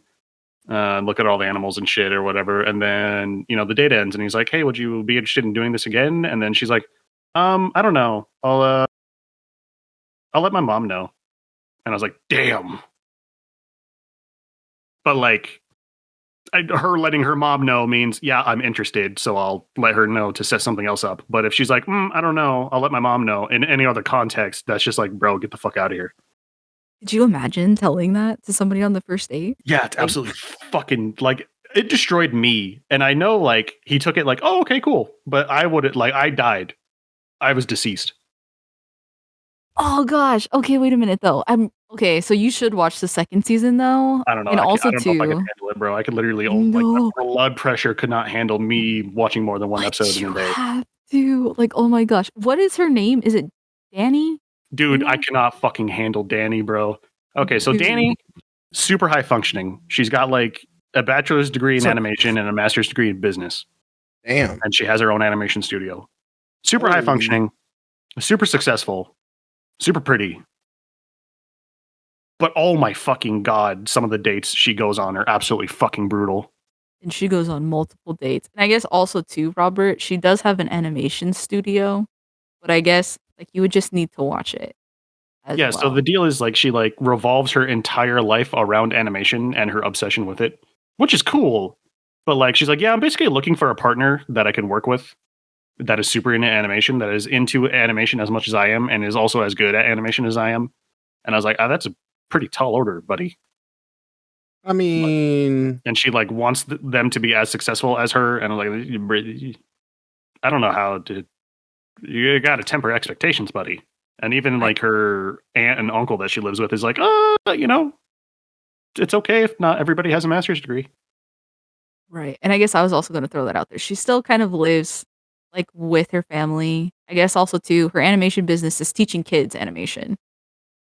So, not that I'm knocking pretty that. I'm just wholesome. saying it's Yeah, a I little was bit like, I different. don't. Yeah. And then she goes on a date with this guy who she finds super attractive. And then she tells him that she's in love with him on the first date. Oof. What happened to her standards? Well, they instantly just disintegrated because he was hot. Yeah, I was Okay. gonna say, Fuck yeah. it. All right. I guess that's been the cheat code the whole time, boys. And then she breaks up with him like 2 months later, and it's absolutely fucking heartbreaking because he was really into her. But she's like, yeah, I don't think we're compatible. She doesn't like that he's like, doesn't have his entire life figured out at 24 and that he's still going to school. Jake, I need you to watch the second season. Bro, I 'cause can't. This comes back up. I can't handle it.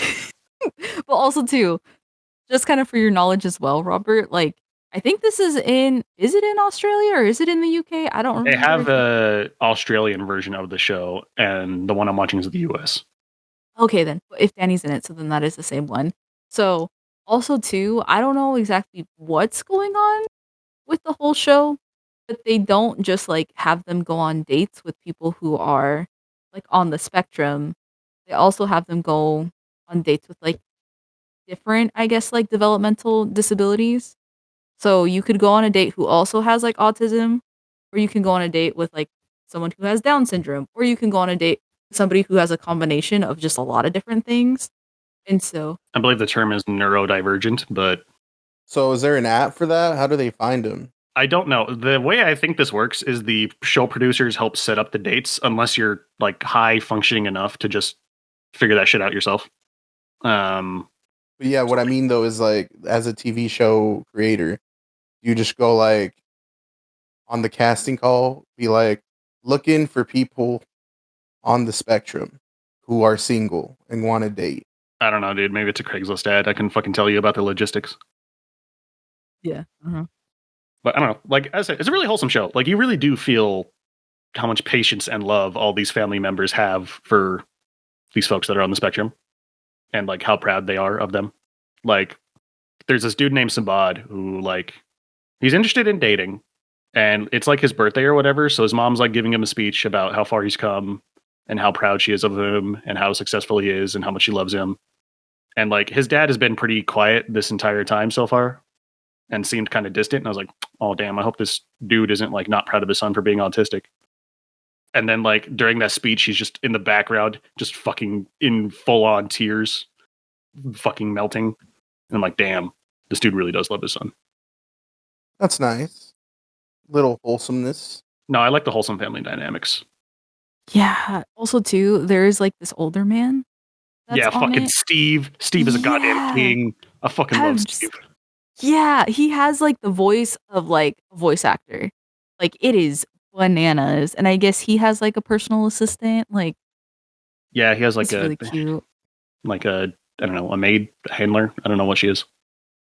But yeah, I guess like I don't know, fucking watching him try to navigate life is also fucking weird because he's just like, yeah, people didn't really know what this shit was when I was a kid, so people just thought I was kind of weird. So he's just a silly guy. He's just a silly guy who's really wholesome, and I love him so much. Like he's meeting up with a friend for coffee or whatever, and then as soon as he sees him, he's like, "Oh, look at this king right here!" And I'm like, "Goddamn, Steve, I know." I was like, if I were greeted like that every single time, I'd be like, my goodness. I know. I said, very wholesome show. Very fucking cringe. It's nobody's fault that it's cringe. They literally have a fucking social disorder that makes them cringe. I'll probably definitely check this out. This sounds more wholesome than the fucking commitment show. Whatever the fuck. No, this is actually a fairly wholesome romance deal. I said I was very like weird about going into it because I thought it was going to be kind of exploitative. I didn't want to like, I don't know, because a lot of these reality shows typically tend to be fairly exploitative, and I did not think that would be cool to do that to people on the spectrum. But no, it seems like they're all down. Seems like they're relatively having a good time. At least Jake quote 2024. They're all down. Shut the fuck up. I don't know. There's some moments that it's just like, damn, my handling of social cues is way better than I thought. Like Subod's on a date with this girl, and they seem to get along and seem to like each other. And then she like wants to talk about TV shows because she likes watching TV, and she wants to talk about American Idol or something. And then he's like, I don't want to talk about that. And then he just fucking switches the topic. And I'm like, God damn. Those boundaries, though. Let me tell you. Yeah, and I guess it's just because like he doesn't watch TV and doesn't know anything about it, and it bothers him talking about something he doesn't know anything about, which like fair. But like, yeah, I guess if you don't actually know what the fuck autism is, or don't know any actually autistic people, and would like to be informed, this is not a terrible way to do it. Okay. See, the only thing I knew about the show was because I watched Shane Gillis's new special on Netflix. I've actually sent you TikToks about this show, but anyway. Well, yeah, but like I didn't like. I probably watched the TikToks you sent me. Robert's like, I don't fucking look at the TikToks you sent me. I don't watch that shit. But like, yeah, he talks about the show. And is it Down for Love or Love on the Spectrum? Because those are two different shows. I think he talks about Love on the Spectrum. It's a really good special, really funny. Y'all should watch it if you don't get offended too easily. Yeah. You call me a fucking liberal pussy, Rob? Is that what I'm hearing? Those were the words that came out of my mouth. Oh, not a bad show. No, he was saying that to me. Fair enough. I'm saying it to you. Oh. Yeah, because you not a bad show. TikToks anyway. Goddamn, Danny is just, I literally can't watch this woman do anything. I need you to watch season 2. Like, literally. I can't do it, dude. She hurts me. I know she's not trying to be mean, but oh my god, she's accidentally one of the meanest people I've fucking ever seen. No. Like, literally in season 2, like, you're gonna be like, all right then. Like, I won't spoil that, but I will say this. So I sent a TikTok of season 2 to Robert, and they bring in new people, right? It's not all the same people, but you still see some people make an appearance from the first season. And there's this dude, and he does speed dating. And basically, like, again, right? I don't know how they did speed dating. I don't know if it was like, I don't know if it was all like neurodivergent people or if there was a mix or how you even do that. I have no idea. But he's at the speed dating event, and like, he's like conversating, and then they'll say something, and then he'll for real like write on his card like no, so that like the other person can see. And like, even the like cameramen are like, hey, like, what are you doing? And he's like, oh, I'm filling out my card. And he's like, well, don't you think it would be maybe nice to kind of wait until they leave so then they don't know kind of how you either said no or yes? And he's like, oh my gosh, like, I didn't even think, like, I thought this was what I was supposed to do. Like, so there's just a lot of different things. This is my primary argument for why Carol is not autistic, is people on the spectrum have a very hard time understanding what may or may not be socially acceptable.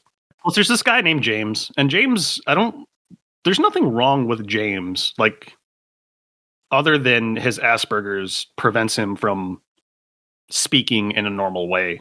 Like, his cadence comes off as weird, but it's literally just the Asperger's. Like, other than that, James is a fucking normal functioning human being, and I feel kind of bad. Because, like, his fucking... It's literally just the way he talks gets in the way of the things he's looking for. And that's got to be rough, buddy. I'll probably definitely watch this now. But, yeah, I'm informed, mildly. Anyway. Okay. Love on the Spectrum. Add it to the list. I'm not watching season 2, Stephanie. Sorry. I'm out. I'll watch season 2. I was like, don't worry. We'll add it on to when you guys are watching Old Boy right after. I literally need the relief. My life watching the show. And as I said, it's nobody's fault that they're cringe. But, like, the cringe moments can I, like, on this spoil it fucking then? show. Well, I'm going to watch it. Damn. Okay, never mind. I'm sure Danny does some shit, because holy shit, Danny does some shit in the fucking first season. Let me tell you, that's the whole reason you have to watch it. I'm sure she's gonna break some fucking hearts. Just fucking snap them over her knee because she doesn't know how to fucking let people down gently. She actually goes back to the dude that she was in. God damn it. Yeah. Who knows if it lasts, though. So anyway, Stephanie's you just have to watch season 2 to find out. Oh, man. I watch your TikToks, I promise. All right. I watched another Donald Glover show. I watched Mr. and Mrs. Smith. I came into it not expecting much. I thought he'd just be kind of like an actor. Turns out him and a lot of the crew from Atlanta worked on it. If you know, I mean, if you've seen Mr. and Mrs. Smith, it's basically Mr. and Mrs. Smith, except instead of them being married and not knowing that the other works for a rival company, this Mr. and Mrs. Smith work for the same company and they get paired up as a married couple right off the bat. Like, it's a common procedure that they will pair people up as husband wife and they will be teams. So there's multiple Mr. and Mrs. Smiths that are all John Smith and Jane Smith. And it's just like they go on missions and you can have like, you can choose how risky you're willing to do missions and you get paid accordingly. Donald Glover really knows how to make extreme violence really fucking funny. There are moments that are hella violent that are followed by just me laughing my ass off because the visual comedy is just too good. It's, if you're looking for a bunch of action a la Mr. and Mrs. Smith, you're not going to be disappointed, but you are. There is a lot of action, but there's also a lot of non-action talking, like character moments. So if you're someone who's like, oh, I just want to watch people kill each other or something, you might get bored. But I really liked it. It's really funny. It's full of like a bunch of cameos. It gets surprisingly really deep and intimate and like wholesome at times. It basically explores a lot more of the relationship between Mr. and Mrs. Smith than the movie did. And it's got that Donald Glover touch where there are things that you just think about afterwards. Like, even though you can't relate to being a spy, you can relate to a lot of the moments that these characters go through. I'll probably check it out. I actually really liked the Angelina Jolie and Brad Pitt Mr. and Mrs. Smith movie. And it does pay homage to it, like, throughout the whole series. It's a fun watch. And I like that it's like, it's over. Like, it's a one and done. They can keep going, but like, you're not going to finish this series and be like, man, like, I really wish there was more. Like, it's a nice self-contained thing that they can choose to continue or not, but it's good. Definitely recommend. It does go into serious topics though. So like I said, if you're looking for just action and you don't want to think, this is not the series for that. Any questions? I don't know. Because I know it's like a series. I don't know. Is it like a 50-50 comedy to action ratio? Or is it more comedy than action? Or is it more like drama? I'd say it's like 70-30. The action being the 30. And the other 70 is either funny or drama. Yeah, drama. There you go. But it's very entertaining. Yep, that's it. That's Mr. and Mrs. Smith. Stephanie, did you watch anything else? I mean, there's not a whole lot to say about it. I ended up watching the live action Avatar. You all know about it? Do you all have thoughts before I go in? I haven't watched it. Don't plan on watching it. I haven't even watched the original, so it's kind of more higher on my priority list. What? It's on my backlog. Damn. Oh my gosh. Well, I will say this. I don't know. I'm gonna have a pretty unpopular opinion, but I didn't think it was like that bad. I actually really liked some of the actors and actresses. I'm not gonna say I like them all.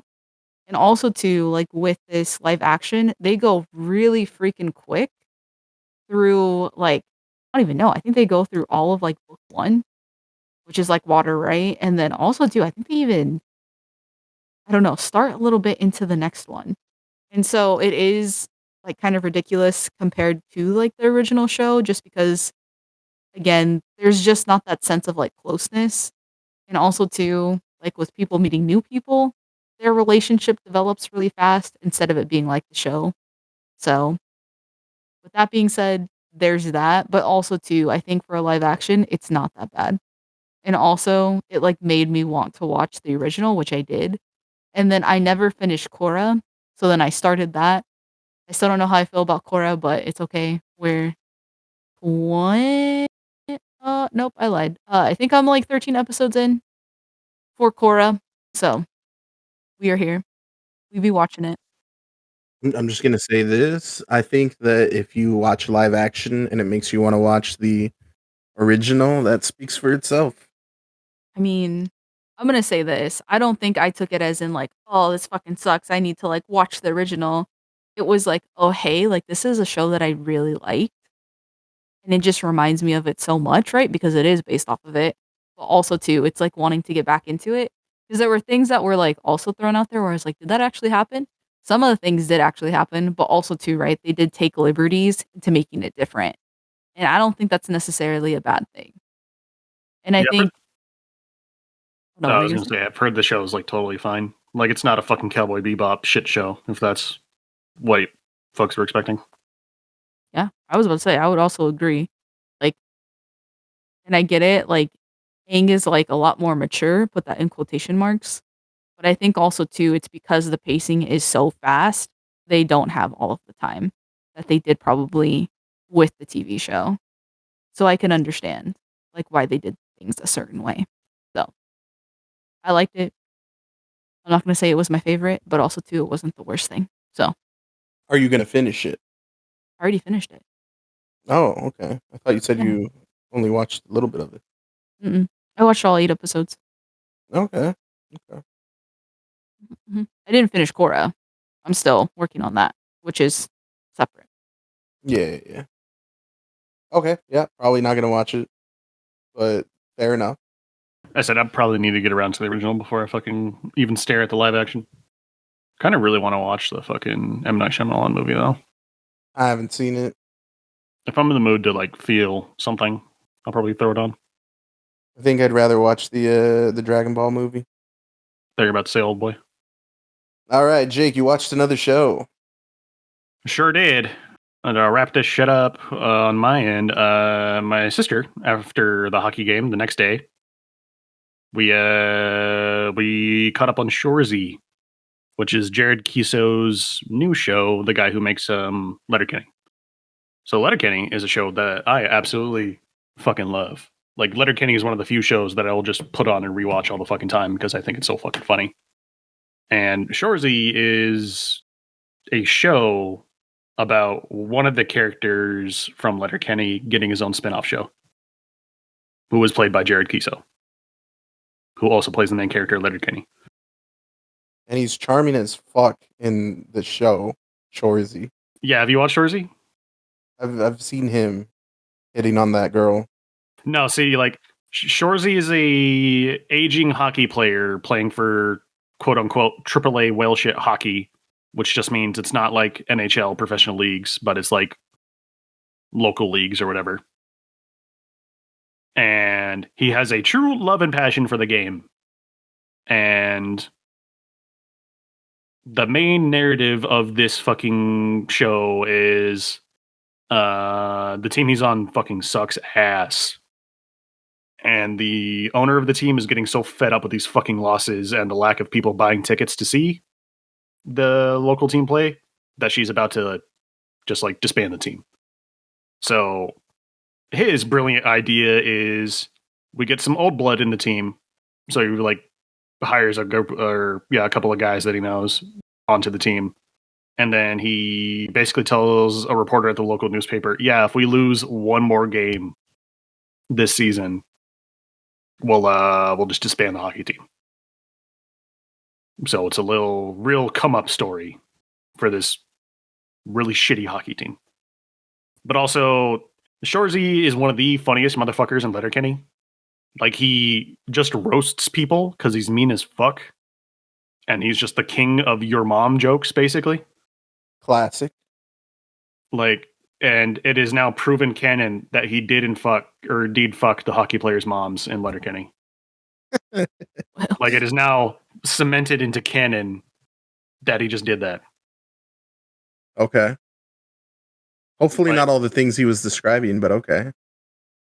I mean, I think that's canon too. Like when he's just like, fucking Jonesy, your mom fucking put a ball gag in my mouth. And she doesn't realize how fucking traumatizing that is after fucking all the weird PDSM shit Riley's mom showed me last night. And then like, he just fucking goes in on these two fucking hockey players in Letterkenny. And now it's basically that, except now he's like, he like coaches, or not coaches, he refs like high school hockey for these fucking kids that he hates. And he just fucking roasts their moms instead. But it is a very funny show with a lot of heart. So it is a pretty good sports show, if that's what you're in the mood for. But yeah, he's got this crush on this reporter. And this motherfucker, he's such a prick. But to this reporter, he is the sweetest goddamn guy. Saying that he would fucking give his left arm just to fucking unload her dishwasher. He would be so good to her, bro. He'd be so good to her, bro. And like he basically ends every single fucking conversation with her like, you know, one of these days I'm going to shoot my shot with you. But he's always shooting the shot with her. Constantly, every single time. Yep. Can't relate. Very cute show. What's the fucking native dude's name? I have no idea. Yeah, I don't know. I have no fucking idea. Because he does not show up. Which is very annoying. When I look up the cast. Anyway, very funny show. Everybody on the show's fucking gold. I'll have to watch Shorzy. I haven't watched Shorzy. I've just watched Letterkenny, so. I don't think it's necessarily as funny as Letterkenny, but there's also like a lot stronger through line plot. Like Letterkenny does have arcs and shit, but for the most part, episodes are usually self-contained. But Shorzy, as I said, is a show about trying to fucking get this hockey team's shit together. Otherwise, motherfucker's not going to be able to play hockey anymore.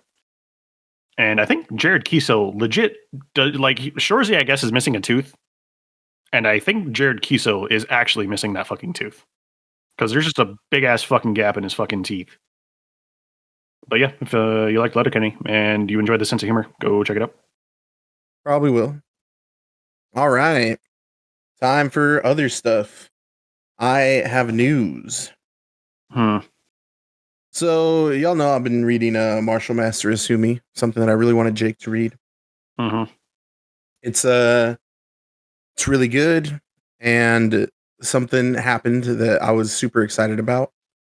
We were getting, because the whole point of it is he's training martial arts, and he ends up joining tournaments so that he can reach his brother on the pro league and eventually fight him in a pro tournament.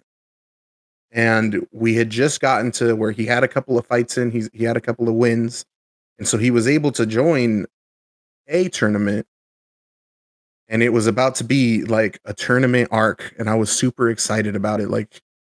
I love tournament arcs. Let's fucking go. And we also had just gotten a little bit of backstory to something that had happened where I was like, oh shit, there's a lot here. I can't wait. There's a lot to digest. This story is actually going to have it's got a lot of material to work with.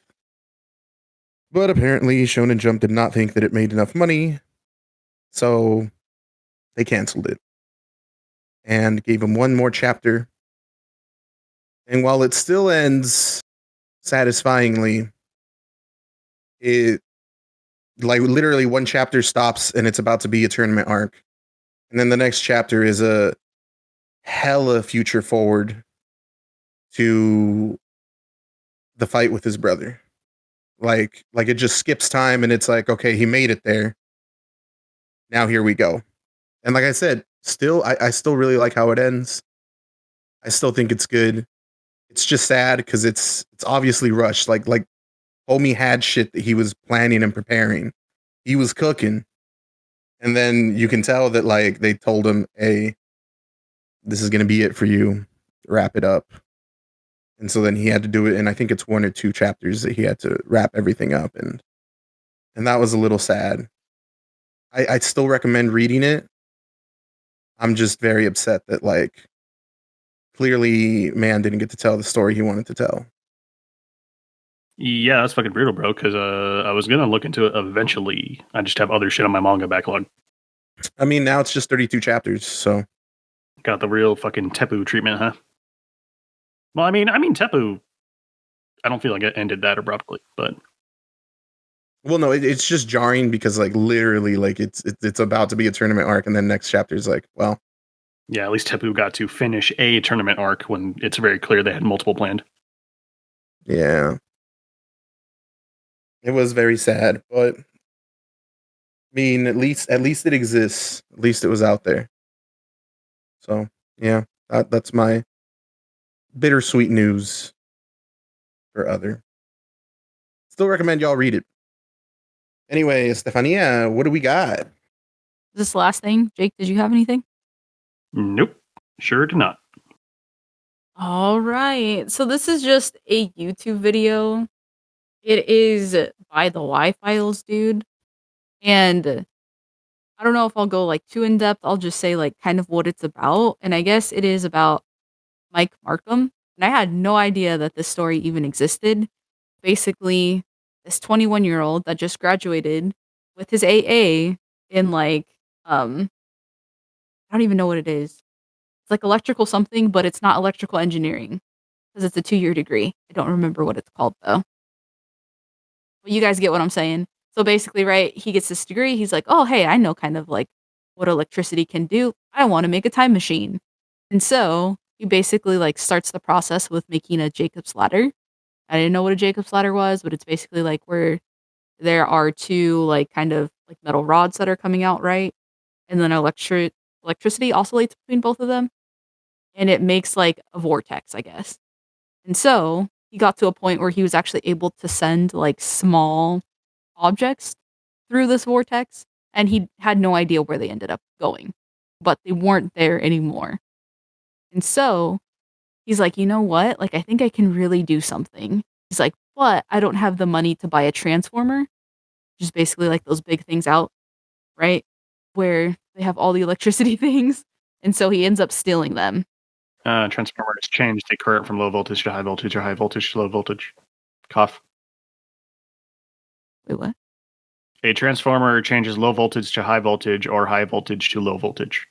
See, look, Jake already knows all of this stuff because also, too, this probably goes into a lot of stuff that he studied. But yes. And so basically, he gets 6 of those from his local, I guess, like electricity place. Again, right? Like the place that actually powers all of the city that he's in. And it's someplace in Missouri. And so he takes those transformers. He actually has them outside of his house, right? And he's like, you know what? We're just going to do this. And so he creates an even like bigger thing, and he actually ends up sending a couch. Some people said that he sent a couch or a cat in with the couch. I guess it was just the couch. And also too, he sent like various objects into like this vortex. And then he had no idea what ended up happening to them. So once he sends the couch in, I guess there is a huge power outage throughout his whole town. And again, right, the police are like, well, what the heck? Like, what could cause this? And then people are like, well, hey, wait a minute. There are all these transformers missing. Like, we need to find them. And so they end up finding them at Mike Markham's place. And so he ends up doing time. But I guess the internet and other people like heard what he was doing. And so he actually gets funding from like all of these just like random people that kind of want to see like what he can do. And he ends up building another time machine in quotation marks. Okay, And real people- quick. So when he's sending stuff through, though, like things are actually disappearing. Yeah, like completely. Like I'm not saying he did it, but so is it vaporizes these things essentially?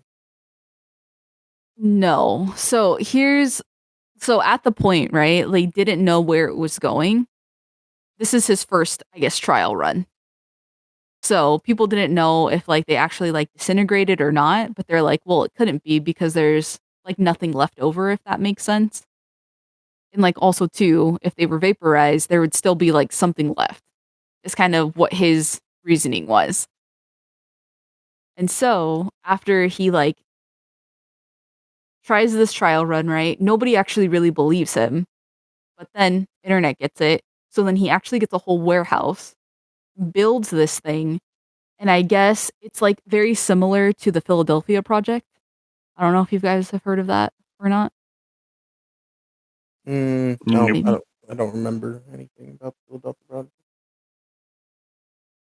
So basically, it was this U.S. military project where it said that like rotating magnetic fields would be able to actually create a time machine. And that's what they were actually doing for a while, right? Until they ran out of funding, and then they stopped it. So, Mike Markham took that idea at this warehouse. And so, he ended up finding out he is sending like all of these like objects in, right? And so, sometimes it would be 150 feet out, you would find the objects again, but only east or west. And so, he was basically like transporting these objects. But it would only be east or west, never north or south. People were saying that, oh, it's because of the Earth's rotation, different things like that. Who really knows? But I guess he ends up like sending himself through kind of this machine, like through like a metal drum thing. And it had to be like a specific type of metal because I guess you can't send any metal through like electromagnetic fields. I don't really know. But anyway, so he goes through it. And then people say that he ended up like 2 years in the future with no memory of who he was. So then he just kept walking, and then he started getting more of his like memories. Still didn't know. And so there are a lot of conspiracy theories with this. And people said that he was dead because he tries his theory again. And I guess in the 1930s, they end up finding out that there was a man that washed up on a beach in a metal drum, right? With a unidentified object that looked very similar to a cell phone. So they thought it was him. I guess it's not him. He's still alive. But this will be really interesting. Robert, do you know who Art Bell is? Art Bell? Yeah. No. All right. So here's what makes this case really interesting. So Art Bell actually has a podcast on all things time travel, UFO, and paranormal. Art Bell was the one that really kind of took this story. Again, right? He was like actually researching who Mike Markham was even before, right? The police had like found him or whatever, because he had heard from somewhere, whatever, that this person was doing this, right? And he follows him. And he continues to weave this story of Mike Markham. And so I guess there are multiple updates with Mike Markham on this podcast. And there's just like, who really knows what's really happening? If he really did send all these objects, if he really did send himself, like, it is just so crafted because Art Bell is a storyteller. It's just really interesting, like, to watch the whole, I guess, like, YouTube video on it, and then to, like, do other research on it. So, that's what I'll leave you with. There's a lot of different things. I can't answer all these questions, but I mean, I'm definitely intrigued. I just like if I'm doing this, the first thing you do is you record with a video camera. So the first time he did this was in 1995. Yeah. Like I'm not saying send a drone in. That would be the obvious thing to do now. But I mean, like just a handheld camera, you know. Definitely could. Like home videos, like magnets would fuck. Well, I mean, if you're trying to throw a fucking camera through magnets, you'll fuck it up. Well, no. I mean, like record you throwing a couch and watching it disappear. Like even in Back to the Future, Doc had like a big ass fucking camera because he wanted to record this shit. You calling Stephanie a fucking liar? No. I'm saying like he's calling Art Bell a liar. There's got to be something like wouldn't you record this? He had multiple people that were there, right, for the first instance. A lot of people were like, these people don't know what they're talking about. I guess when he gets all the funding in the warehouse, there were also multiple people there that saw the same thing happen.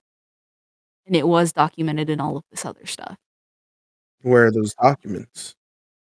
Who knows? But I do know that Mike Markham is still, I guess, like working. I don't know if it's for NASA or if it's specifically for a like different sect of the U.S. military. So regardless of whatever happened with those documents, we'll probably never see them, at least probably in our lifetime. Maybe in the next 20 or 30 years. Who fucking knows? But like, Stephanie, you need to chill the fuck out for the fucking time police come back in time and fucking wipe your ass out. No, do you imagine? Like, they're gonna be like, they're on to us, boys. But anyway. And that's what I'm saying. Like, if he's working for NASA or some military sect, he's not just some fucking guy. He obviously knows something.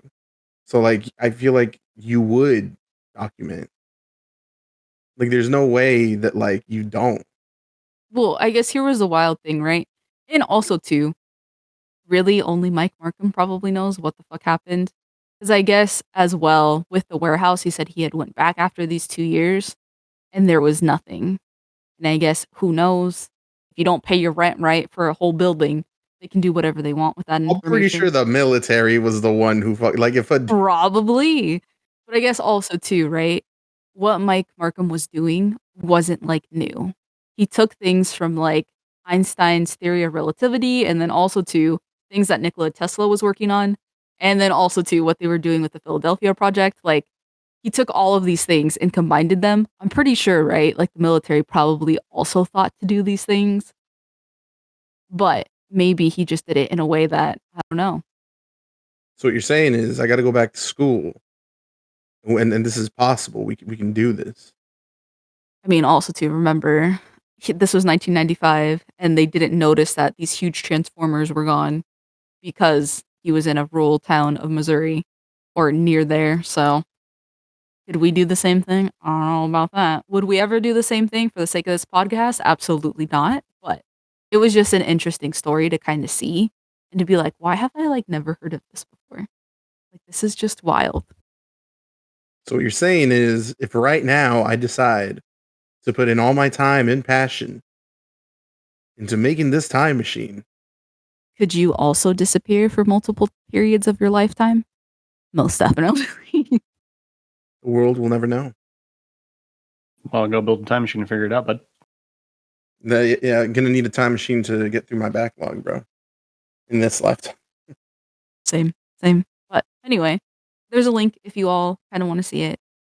And also, too, I don't know, what are your thoughts on it? Was Mike Markham like this amazing genius? Or again, right, was he just testing things out and maybe other people thought it was more than it was? Who really knows? If he's got a position in the government, in the military, wherever, like, someone took notice. I guess also, too, right? This is what they say in this one. There are also multiple other YouTubes that have said that he died. Like, he actually was in that metal drum from 1930. And there are other people that said, like, no, he's actually still in jail. What I mean is, I'm not saying he built a time machine, but he could have built a weapon. Oh, that's a fair statement. Dang. Like whatever he did, like, if the government took notice, like, he's definitely not making time machines right now, I'll tell you that much. See, buddy, if time travel is real, that means it's already happened and that we're living in the best timeline. So whenever you think your life sucks, always think, Robert in that last timeline was way worse. Or he died. Could have been better. That's a really downer way of looking at it, bro. I was just trying to give you a thought exercise in optimism. The point of that is that it doesn't matter, Jake, because this is the you that you are right now.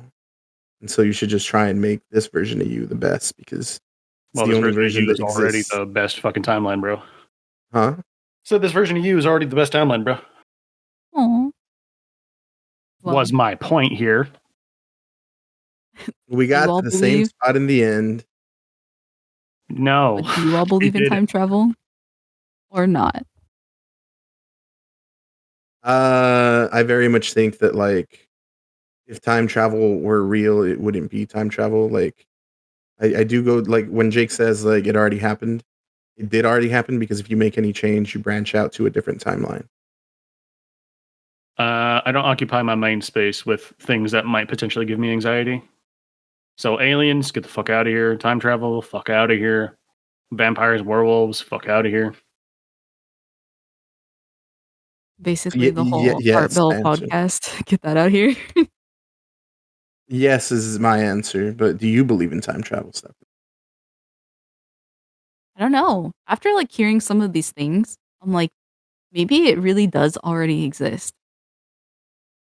Time dilation does exist. That's been proven. This is true. So we might not have the technology, but like knowing that time dilation is a thing, there will at some point, or there is the capacity for the technology to use that. Probably not something we're ever going to see, but you know. Look, man, I'm worried about fucking getting audited on my taxes. All right, I have other things to worry about. It's literally what Everything Everywhere All at Once is about. I was about to say. I probably will check that out though. That sounds interesting as fuck. Like I fucking love conspiracy theories like that. Like that one dude who claimed to be a time traveler. And he like had all these things that he said. Like I'm about all that. Yeah, see, I'll probably watch the video when I'm having like an amazing day and I just really feel like fucking it up. I will say this, in the end, like it does end on like a high note. Because it's like, well, what else can like happen? And I guess also too, the dude that is like in the YouTube video, he doesn't take a stance on whether it's real or not, and he doesn't make you believe in something, I guess. So it'll be a good time, is what I'm trying to say. All right, we have done it. We have wrapped up another episode. So you guys prefer doing it early like this? Fuck no, I don't. Oh, no. I'm guessing you did, Stephanie. I just like it because I don't have like work right before, and I'm That's a not. fair point. I mean, we can pull the fucking podcast earlier. I just don't know if 10 in the fucking morning is the move. Yeah. We can compromise at like a noon maybe or something. I mean, I'm gonna fuck. I'll record whenever. I'm not gonna like be like no. Any more 10 a.m. sessions, and you got to find new talent, losers. I'm off the episode. Where else can we find such garbage takes? Yeah, sorry, bro. You're not gonna find another controversial figure like me. Everybody else you know has good taste. You're never gonna find somebody who has the opinions that I do. You'll surround yourself with yes men who think media is good. I mean, I literally just told you about one I didn't think was good, and all of a sudden, you guys fucking loved it. We are the yes men. Dora, I'm sure I'll fucking get around to watching Evangelion at some point and just fucking making everybody here mad. Just watch Gunbuster. No, because Gunbuster actually looks good. So why would I watch it? But all right, guys, that's it for today. Bye. Bye. Don't get assassinated by the time travel police. See ya.